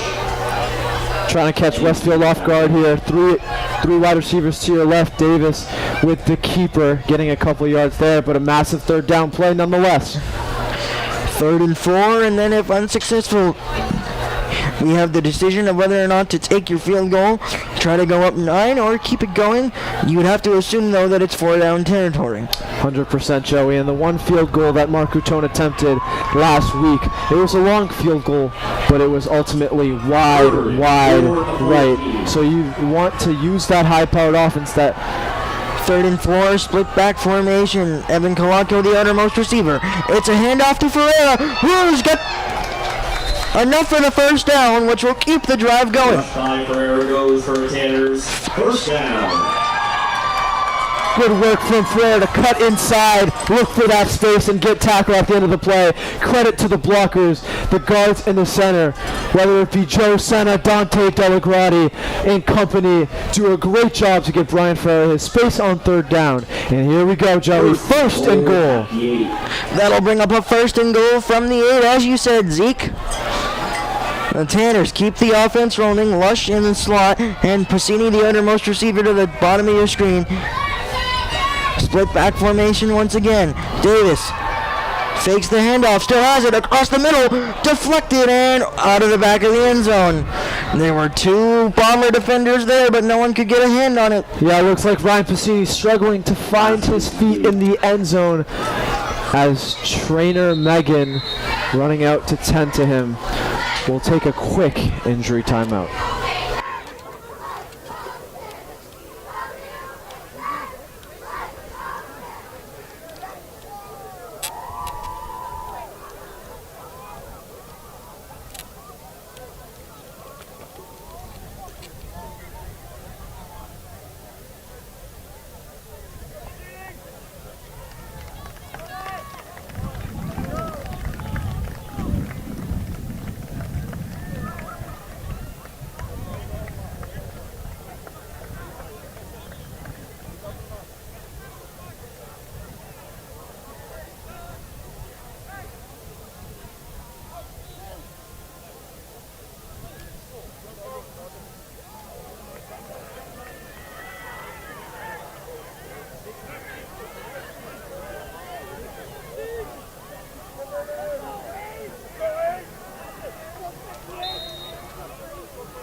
Back here on WPMC, and a second and goal from the 8 after the incompletion by Davis. Braden Gillespie checking into the game for the first time. He is in the backfield. Full house. It's a toss to Ferrero, who's looking to throw. He's got an open man, but it's out of the back of the end zone. Oh my goodness, we've never seen that play before, and it was there. Just not accurate enough was the throw by Brian. And we talk about Eddington being Derrick Henry. That was a very Derrick Henry-like trick play, and Brian Ferreira not really adjusting to the quarterback role to the best of his ability as he overthrows Evan Kolotko in the end zone. But here we go, a big 3rd and 8 here. Third goal from the 8. Third down and goal from the 8. 3:35 to go. Davis, sweep to Lush, who's looking for the edge, and he's not going to get it. Drop down all the way back to the 10. It's a negative play on 3rd down and goal, and now it's decision time. 4th down. Take a look, Belcher and Davis here. Offense still on the field, needing to find the end zone on 4th down and 10 with a little over 3 minutes left to go in the 3rd. This is one of those game-defining plays here. Can Caden Davis make a big throw here, get into the end zone? Arguably the biggest play up to the point in Davis's quarterback career. Take a look at the personnel on the field. Trips on the top of your screen. Evan Clarko one-on-one at the bottom of your screen. Davis into the shotgun. Waiting.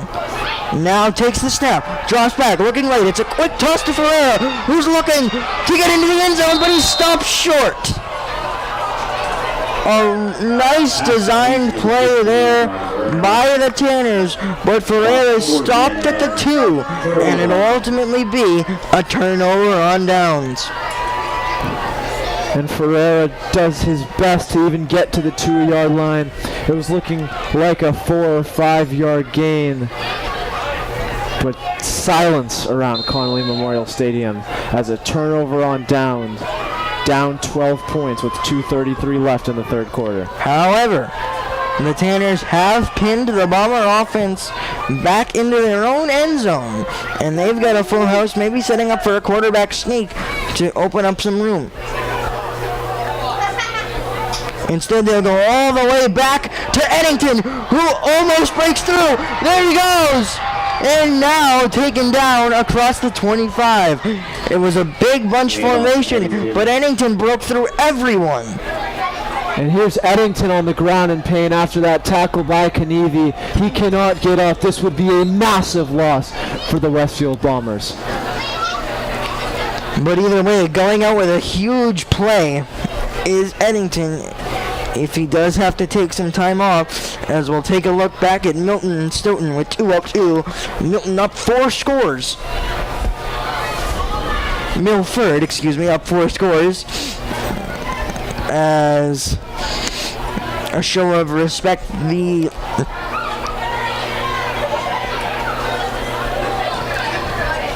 Westfield players will drop to a knee. And in other MIAA news, Bill Ricca has found the end zone to tie that game up against Plymouth South at 7-7 as we fire towards the sideline on a pass for Stoughton near the 20 that is caught.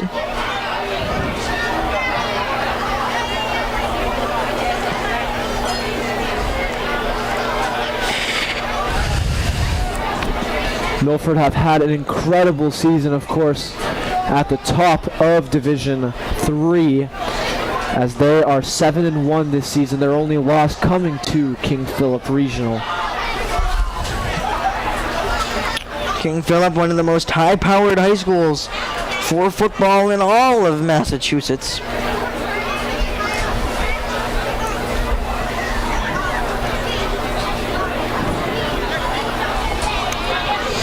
One of the biggest King Philip fans in all of Mass, Scott Zolak, the radio color analyst for the New England Patriots. The Patriots, of course, will take on Sam Howell and the Washington Commanders Sunday afternoon at 1 o'clock. And of course, as a Patriots fan, go Sam Howell and the Commanders.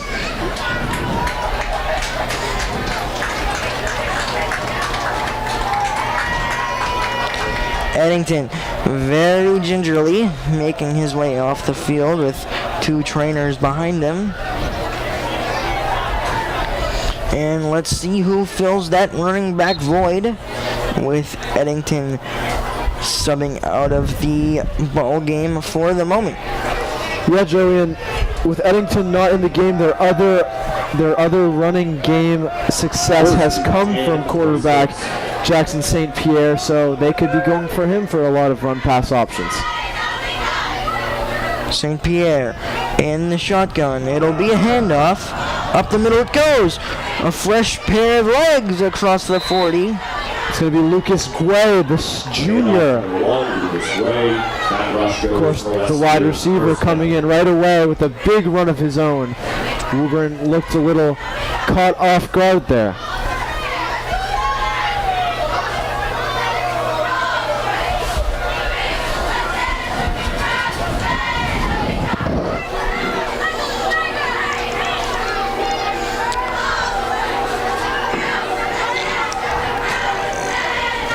First and 42. After the first down run by Guay, it's another first down from the 42. St. Pierre hands it off to Guay again. He's got a little bit of room to get to the 44-yard line. Tackle made by Souza. Matt Souza on the tackle. As we approach 1 minute remaining in this third quarter, the score still stands 26 to Westfield and 14 to Woburn. Time ticking off this third quarter, 55 and counting. 45.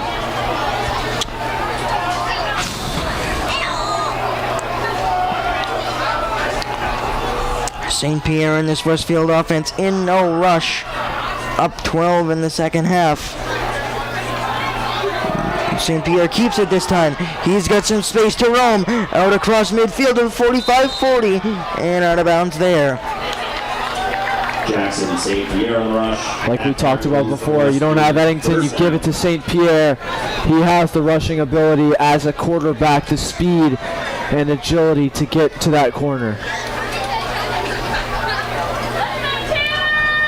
And you can see two teams that are very similar, but it looks just like Westfield are capitalizing on a lot of stuff tonight and really performing to their best ability.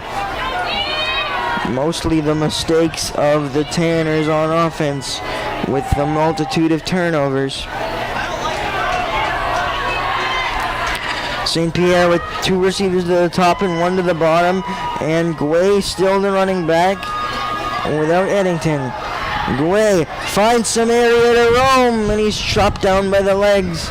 At the point of attack between the tackles he goes. And you take a look to the sideline on the other side. Eddington's still limping around without his helmet on, and he is struggling.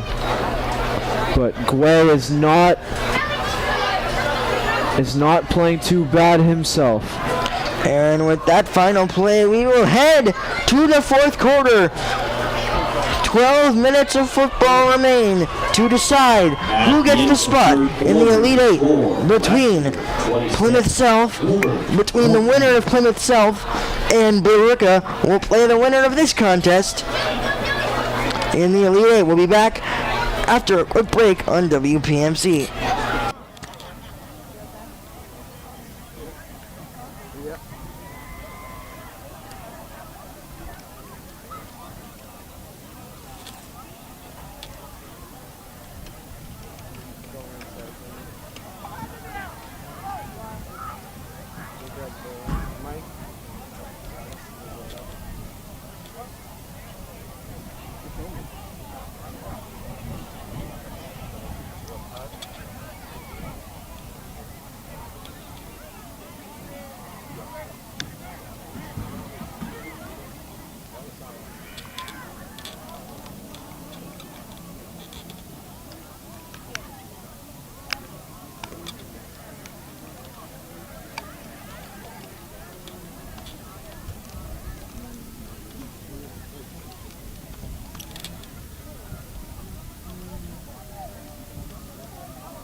Back here on WPMC for the start of the fourth quarter.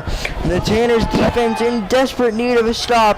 Down 12. We've got 2nd and 5 for Jackson St. Pierre and the Westfield offense. It's another handoff to Guay, who reverses field, but is tripped down by Souza.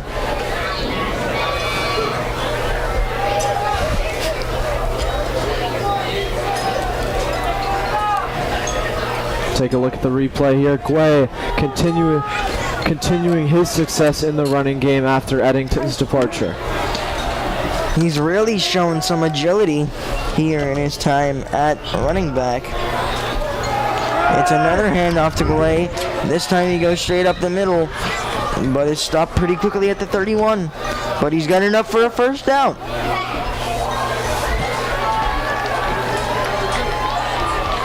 Really close there. He thought he had enough for the first down, and he does. 3rd and short there, but here we go. 1st and 10. They need a stop desperately because a score here would pretty much put it out of reach for the Tanners. With only 11 minutes to go. And of course, as you expect, the Westfield Bombers taking as much time off this clock as possible. No sense of urgency needed, and they've leaned on the run game heavily in this second half. It's another handoff to Guay, who found his space to run, and he's too near the 25. Yeah, and that's an odd play for the Westfield Bombers, going to the right side for a run, usually going to the left side with star left tackle Jaden Gibbs doing most of the work.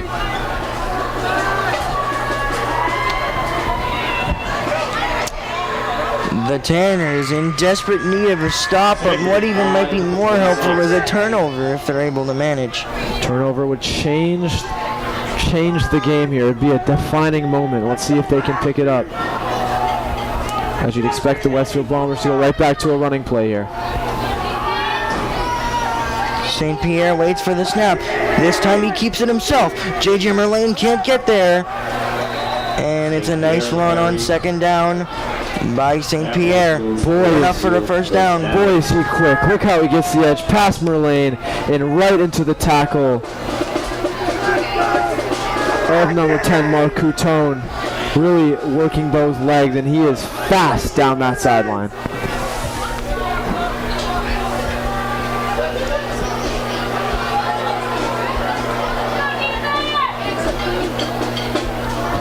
Crowd silent here at Connolly Memorial Stadium as it's 1st and 10 at the 18. A score here for the Bombers would likely put it out of reach for the Tanners. which makes a defensive stop that much more imperative.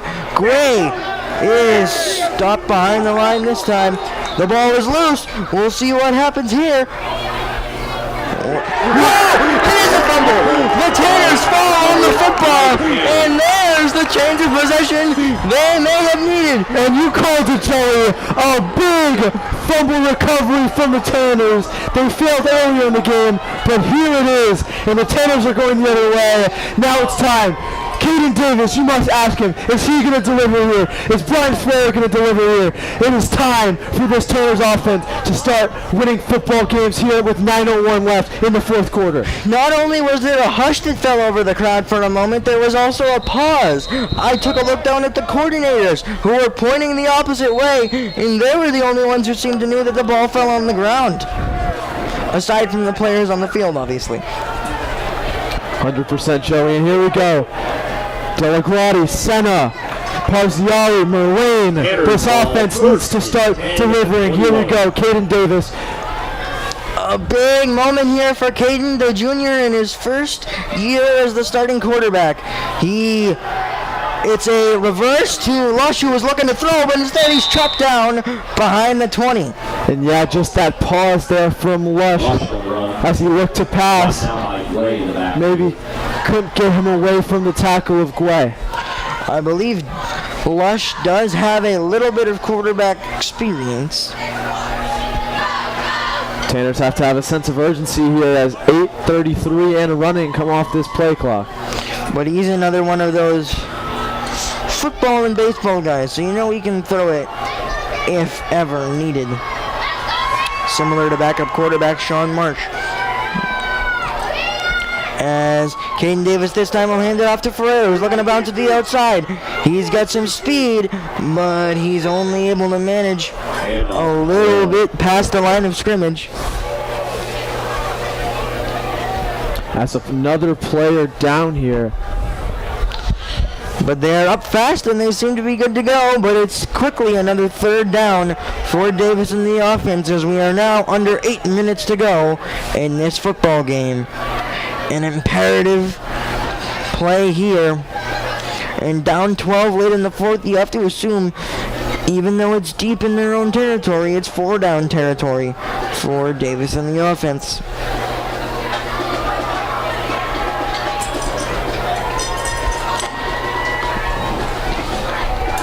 Third down and 21 is third and 10 at the 21. Here we go. Davis in the shotgun, drops back, looking to throw, and it's deflected at the line. A pile trying to follow the football, and it's ruled incomplete. Fourth down. Another big block on the play. Fourth down and 10, 7:08 to go. And Ryan Lush is out there. That looked to be number 59, Landon Hawkins, the sophomore on the block. Big play from the big guy. So the Tanners will take a chance with punting the football and banking on their defense to get another stop. Lush fires the punt. It's taken in on a hop by Guay, but he's tripped down before midfield. Mark Coutone with the tackle there. Punt drops into Guay's hands, but Mark Coutone strips him around the hips, and down he goes.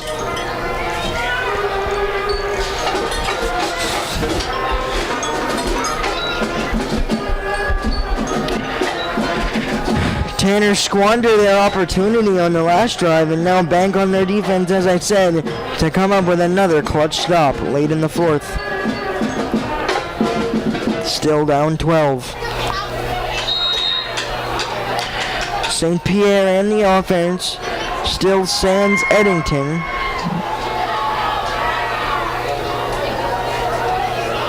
Which means Guay is in the backfield. He'll get the first play and he makes a juke move. A diving player for the Tanners, and it's a tackle by Evan Kolotko after an opening 9-yard gain by Guay.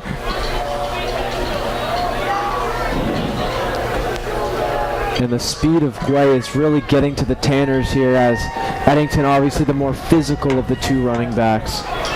You can tell a difference here though. 42. This is around the time where the clock and time management will begin to become a factor for the Tanners as we approach the under 6-minute mark. St. Pierre in the shotgun, barking out signals. Ferreira looks back towards the sideline, and we've got a whistle There's a flag. and a flag.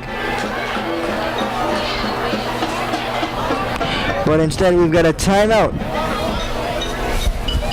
going to Westfield, and with 6:02 we'll take a break with the score still Westfield 26, Woburn 14 here on WPMC.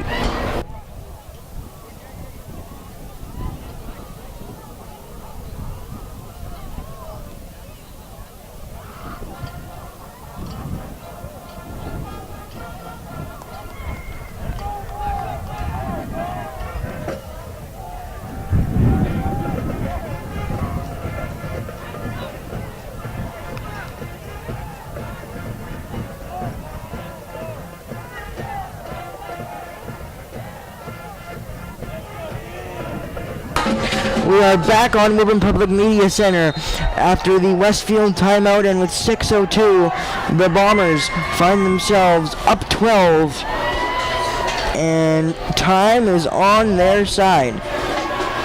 After the turnover and the failure to convert by Davis in the offense, there goes Guay, who's thankfully tripped up, but he's got enough for a first down, and another penalty flag is on the field. Could be coming back here for holding once again.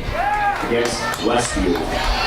We've got a holding call against Westfield, which will indeed push this football back. Yeah, that was number 76, Nicholas Gogier.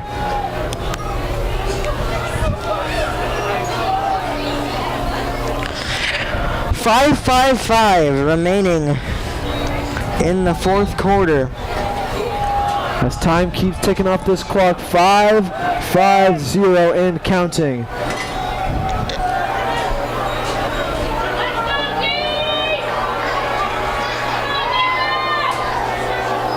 Second and 10 from the 49. Second and 10 from the 49 for St. Pierre and the offense, who have offset trips to the bottom of your screen. St. Pierre keeps that one across midfield. He goes 45, making a juke move, and finally taken down by a multitude of Tanners. Yeah, like you said, Joey, the juke move was big as he got a couple more yards, setting up a third and short. Third down. The gain of 9 will bring up a third down and 1 with 5:17 on the clock. And now the clock will run.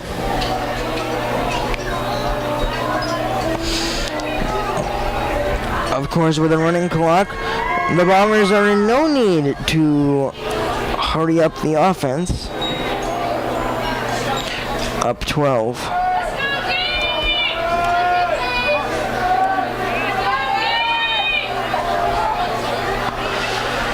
St. Pierre's receivers get set as some of the secondary backs off. Guay runs it up the middle towards the off tackle and out of bounds towards the sideline. Guay goes, but it's another nice run for Lucas Guay, who slid in there nicely after the departure of Eddington. Yeah, well said, Joey. Eddington comes out of this ball game. Guay comes in, and you know, they offer two different types of running. One's powerful, strong, of course, with speed too, but Guay has come into this game and has really delivered.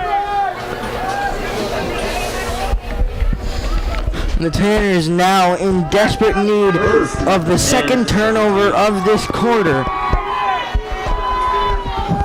as we approach the under 4-minute mark, which makes it even more likely that if Westfield is able to score, it will become out of reach for the Tanners. This time it's another handoff to Guay, who goes low but is taken down by Ferreira. Herrera with the tackle. You know, these seniors playing for their lives here. Wanting to make it out of this first round for the first time in 3 years.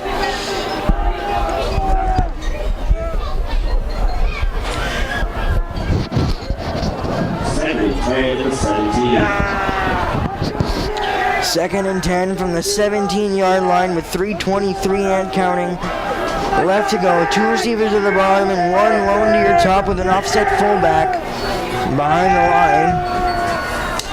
St. Pierre, this time he keeps it, running towards the sideline, stumbling. We'll see where he's marked out, but nonetheless he's got enough for a first down.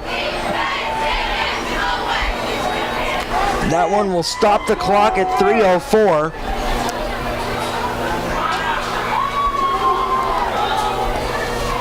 You know, the argument that Westfield hasn't played real opponents yet this season is an argument you can make to a team like Michigan in college football. They haven't played many good teams this season, but that is based on their schedule. You cannot hold that against them as being a bad team, and they are showing it against a high-powered team like Woburn, as they are up 26-14 in the red zone here. We said at the top of the show that the teams looked even on paper, and that's exactly how it's played out. It's been a close game throughout, aside from the time that it was 14-0, and it's a nice penetration there by the Tanner front seven to stop the run.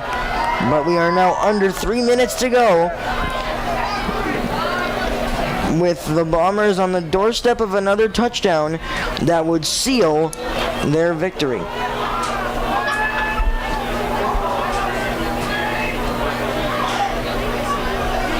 On second and goal, but a long play here. You might want to go back to Guay or St. Pierre on the rushing attack, but take a look at trips on the bottom of your screen.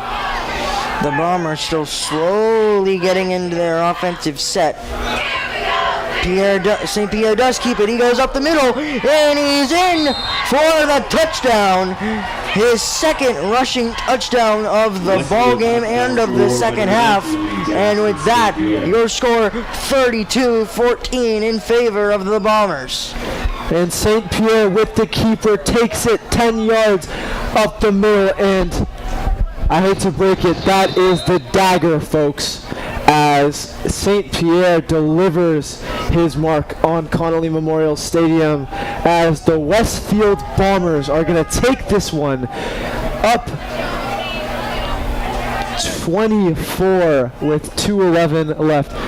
Up 18 with 2:11 left, but they set up to go for 2, which will make it a 20-point game, which at the moment would equal the score of the BC High contest for Woburn. St. Pierre keeps it again, spinning, pushing forward, but it'll be marked short, which means the score will stay 32-14. We'll be back to send you the final 2:11 after a quick break on WPMC.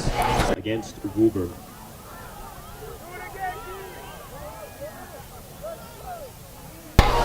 We're back after a very quick break, as there was a penalty on the 2-point attempt. We've got a face mask against the Tanners, which will create another 2-point opportunity, or will the Bombers elect to take the extra point attempt? We shall find out. They are going to set up for the 2-pointer with an I-form full house formation. They scored a quarterback sneak touchdown earlier with this. They'll go for it again, and St. Pierre is in again, which after all that will make the score 34-14, and we'll be back after the break for the Tanners' next offensive possession on WPMC.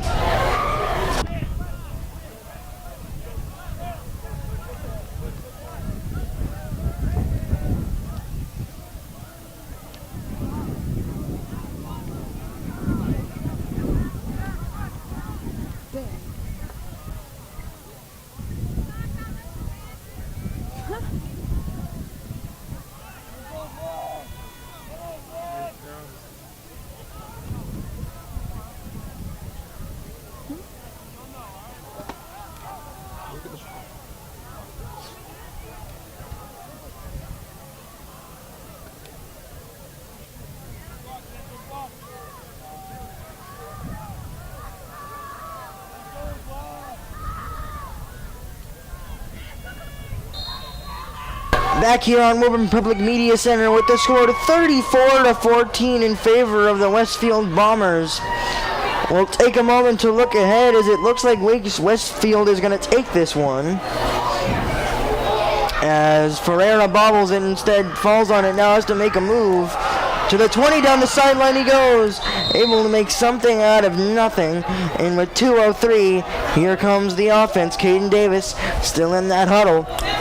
This 34-14 score, similar to the BC High game. They lost that game 34-14 as well. And you must question, is this Westfield team as good as BC High? I do not believe so. I think BC High, the Tanners kind of expected that one would be a tough game. And I think looking at it, I feel like some of the Tanners may have thought they would have had a better chance, but if you look at the playoffs in the past 3 years, as it's a deep throw to Ryan Lush, who's going to put another stamp on this game with a long touchdown for the Tanners. Here we go, Joey. 1:52 left. We're going to go, of course, right to the onside kick here. But as I was saying, we take a look at the three most recent playoff games. The first one 2 years ago was against Catholic Memorial, who were the eventual state champions, and the Tanners were just completely outmatched in that one, giving up 4 touchdowns on the first 4 offensive plays by CM.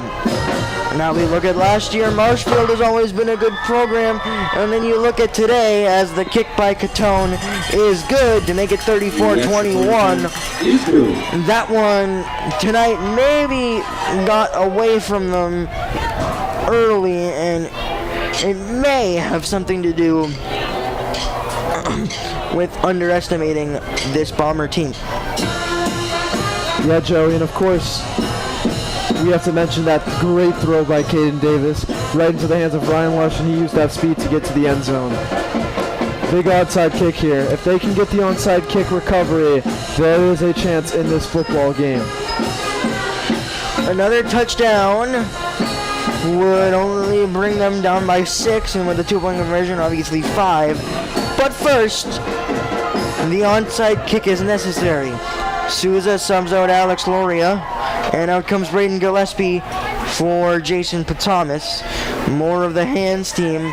We know the Tanners practice this in practice week in and week out, and now is the time where they need it most. Marsh slowly makes his way up, but he'll elect to send it deep and bring it up to the defense once again.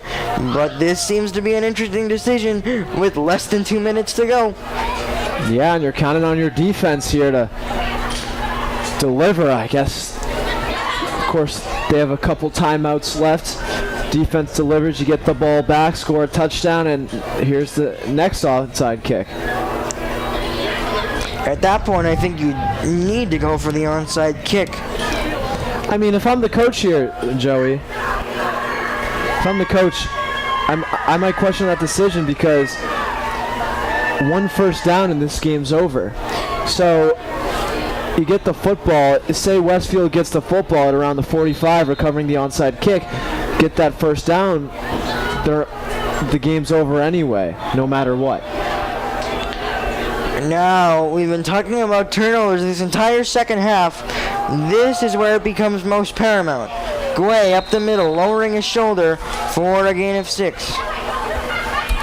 And on that onside kick, at least you're giving your team a chance to get that football back. Belcher signals for the timeout with 1:42 left to go. Still no first down, and the teams will converge for a huddle. And of course, we'd like to let you know that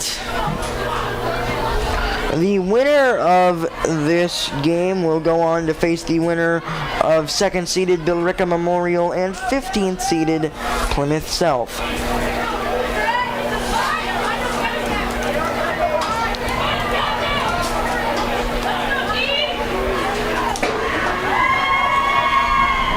Also, we'd like to send our congratulations to Woburn Girls Volleyball for their effort put forth this season, but they were unfortunately taken down in the opening round by Notre Dame of Hingham.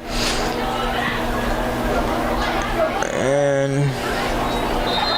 a sad time for a lot of the seniors, but that program has always been in good hands, thanks to head coach Scott Roy. St. Pierre hands it off to Guai, who goes up the middle, and another whistle, stopping it at 135. Of course, we talk about volleyball, another sport. Soccer, of course, the girls' soccer team playing Needham in Needham at 5 o'clock Sunday night. Good luck to those ladies, of course, led by Kayla Bubak, Sabrina Pimentel. And, of course, boys soccer with a big win on Thursday night, of course, in overtime with an epic goal by Matthew Belliani, assisted by Amin Swabni. Big game for them on Sunday as they face number 3 seed Hingham at Hingham High School.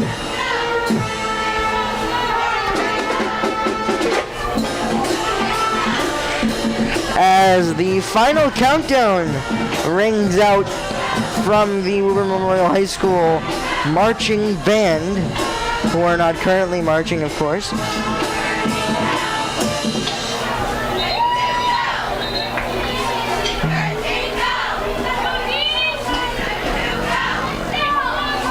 One timeout remaining at the disposal of Jack Belcher. However,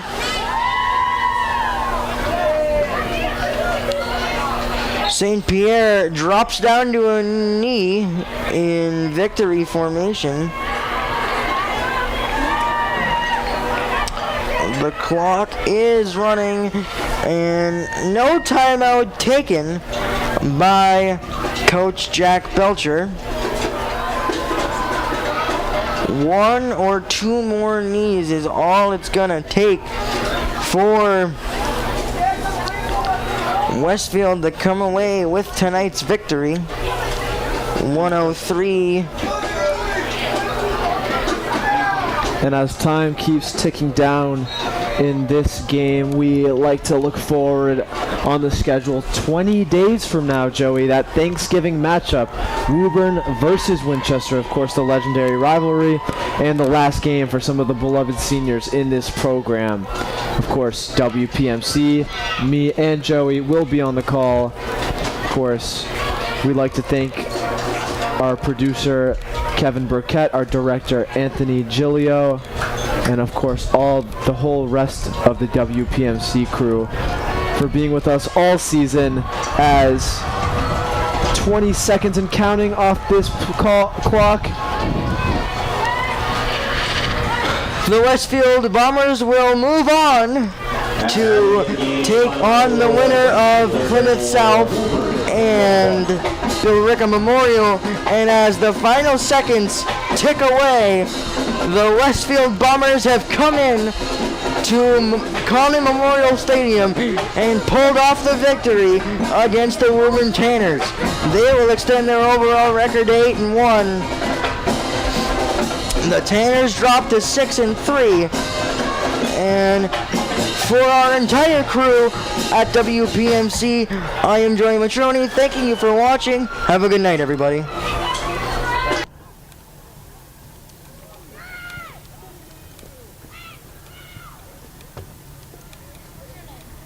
Bro, this school is so rich. They got like a pizza party set up for them and nice ass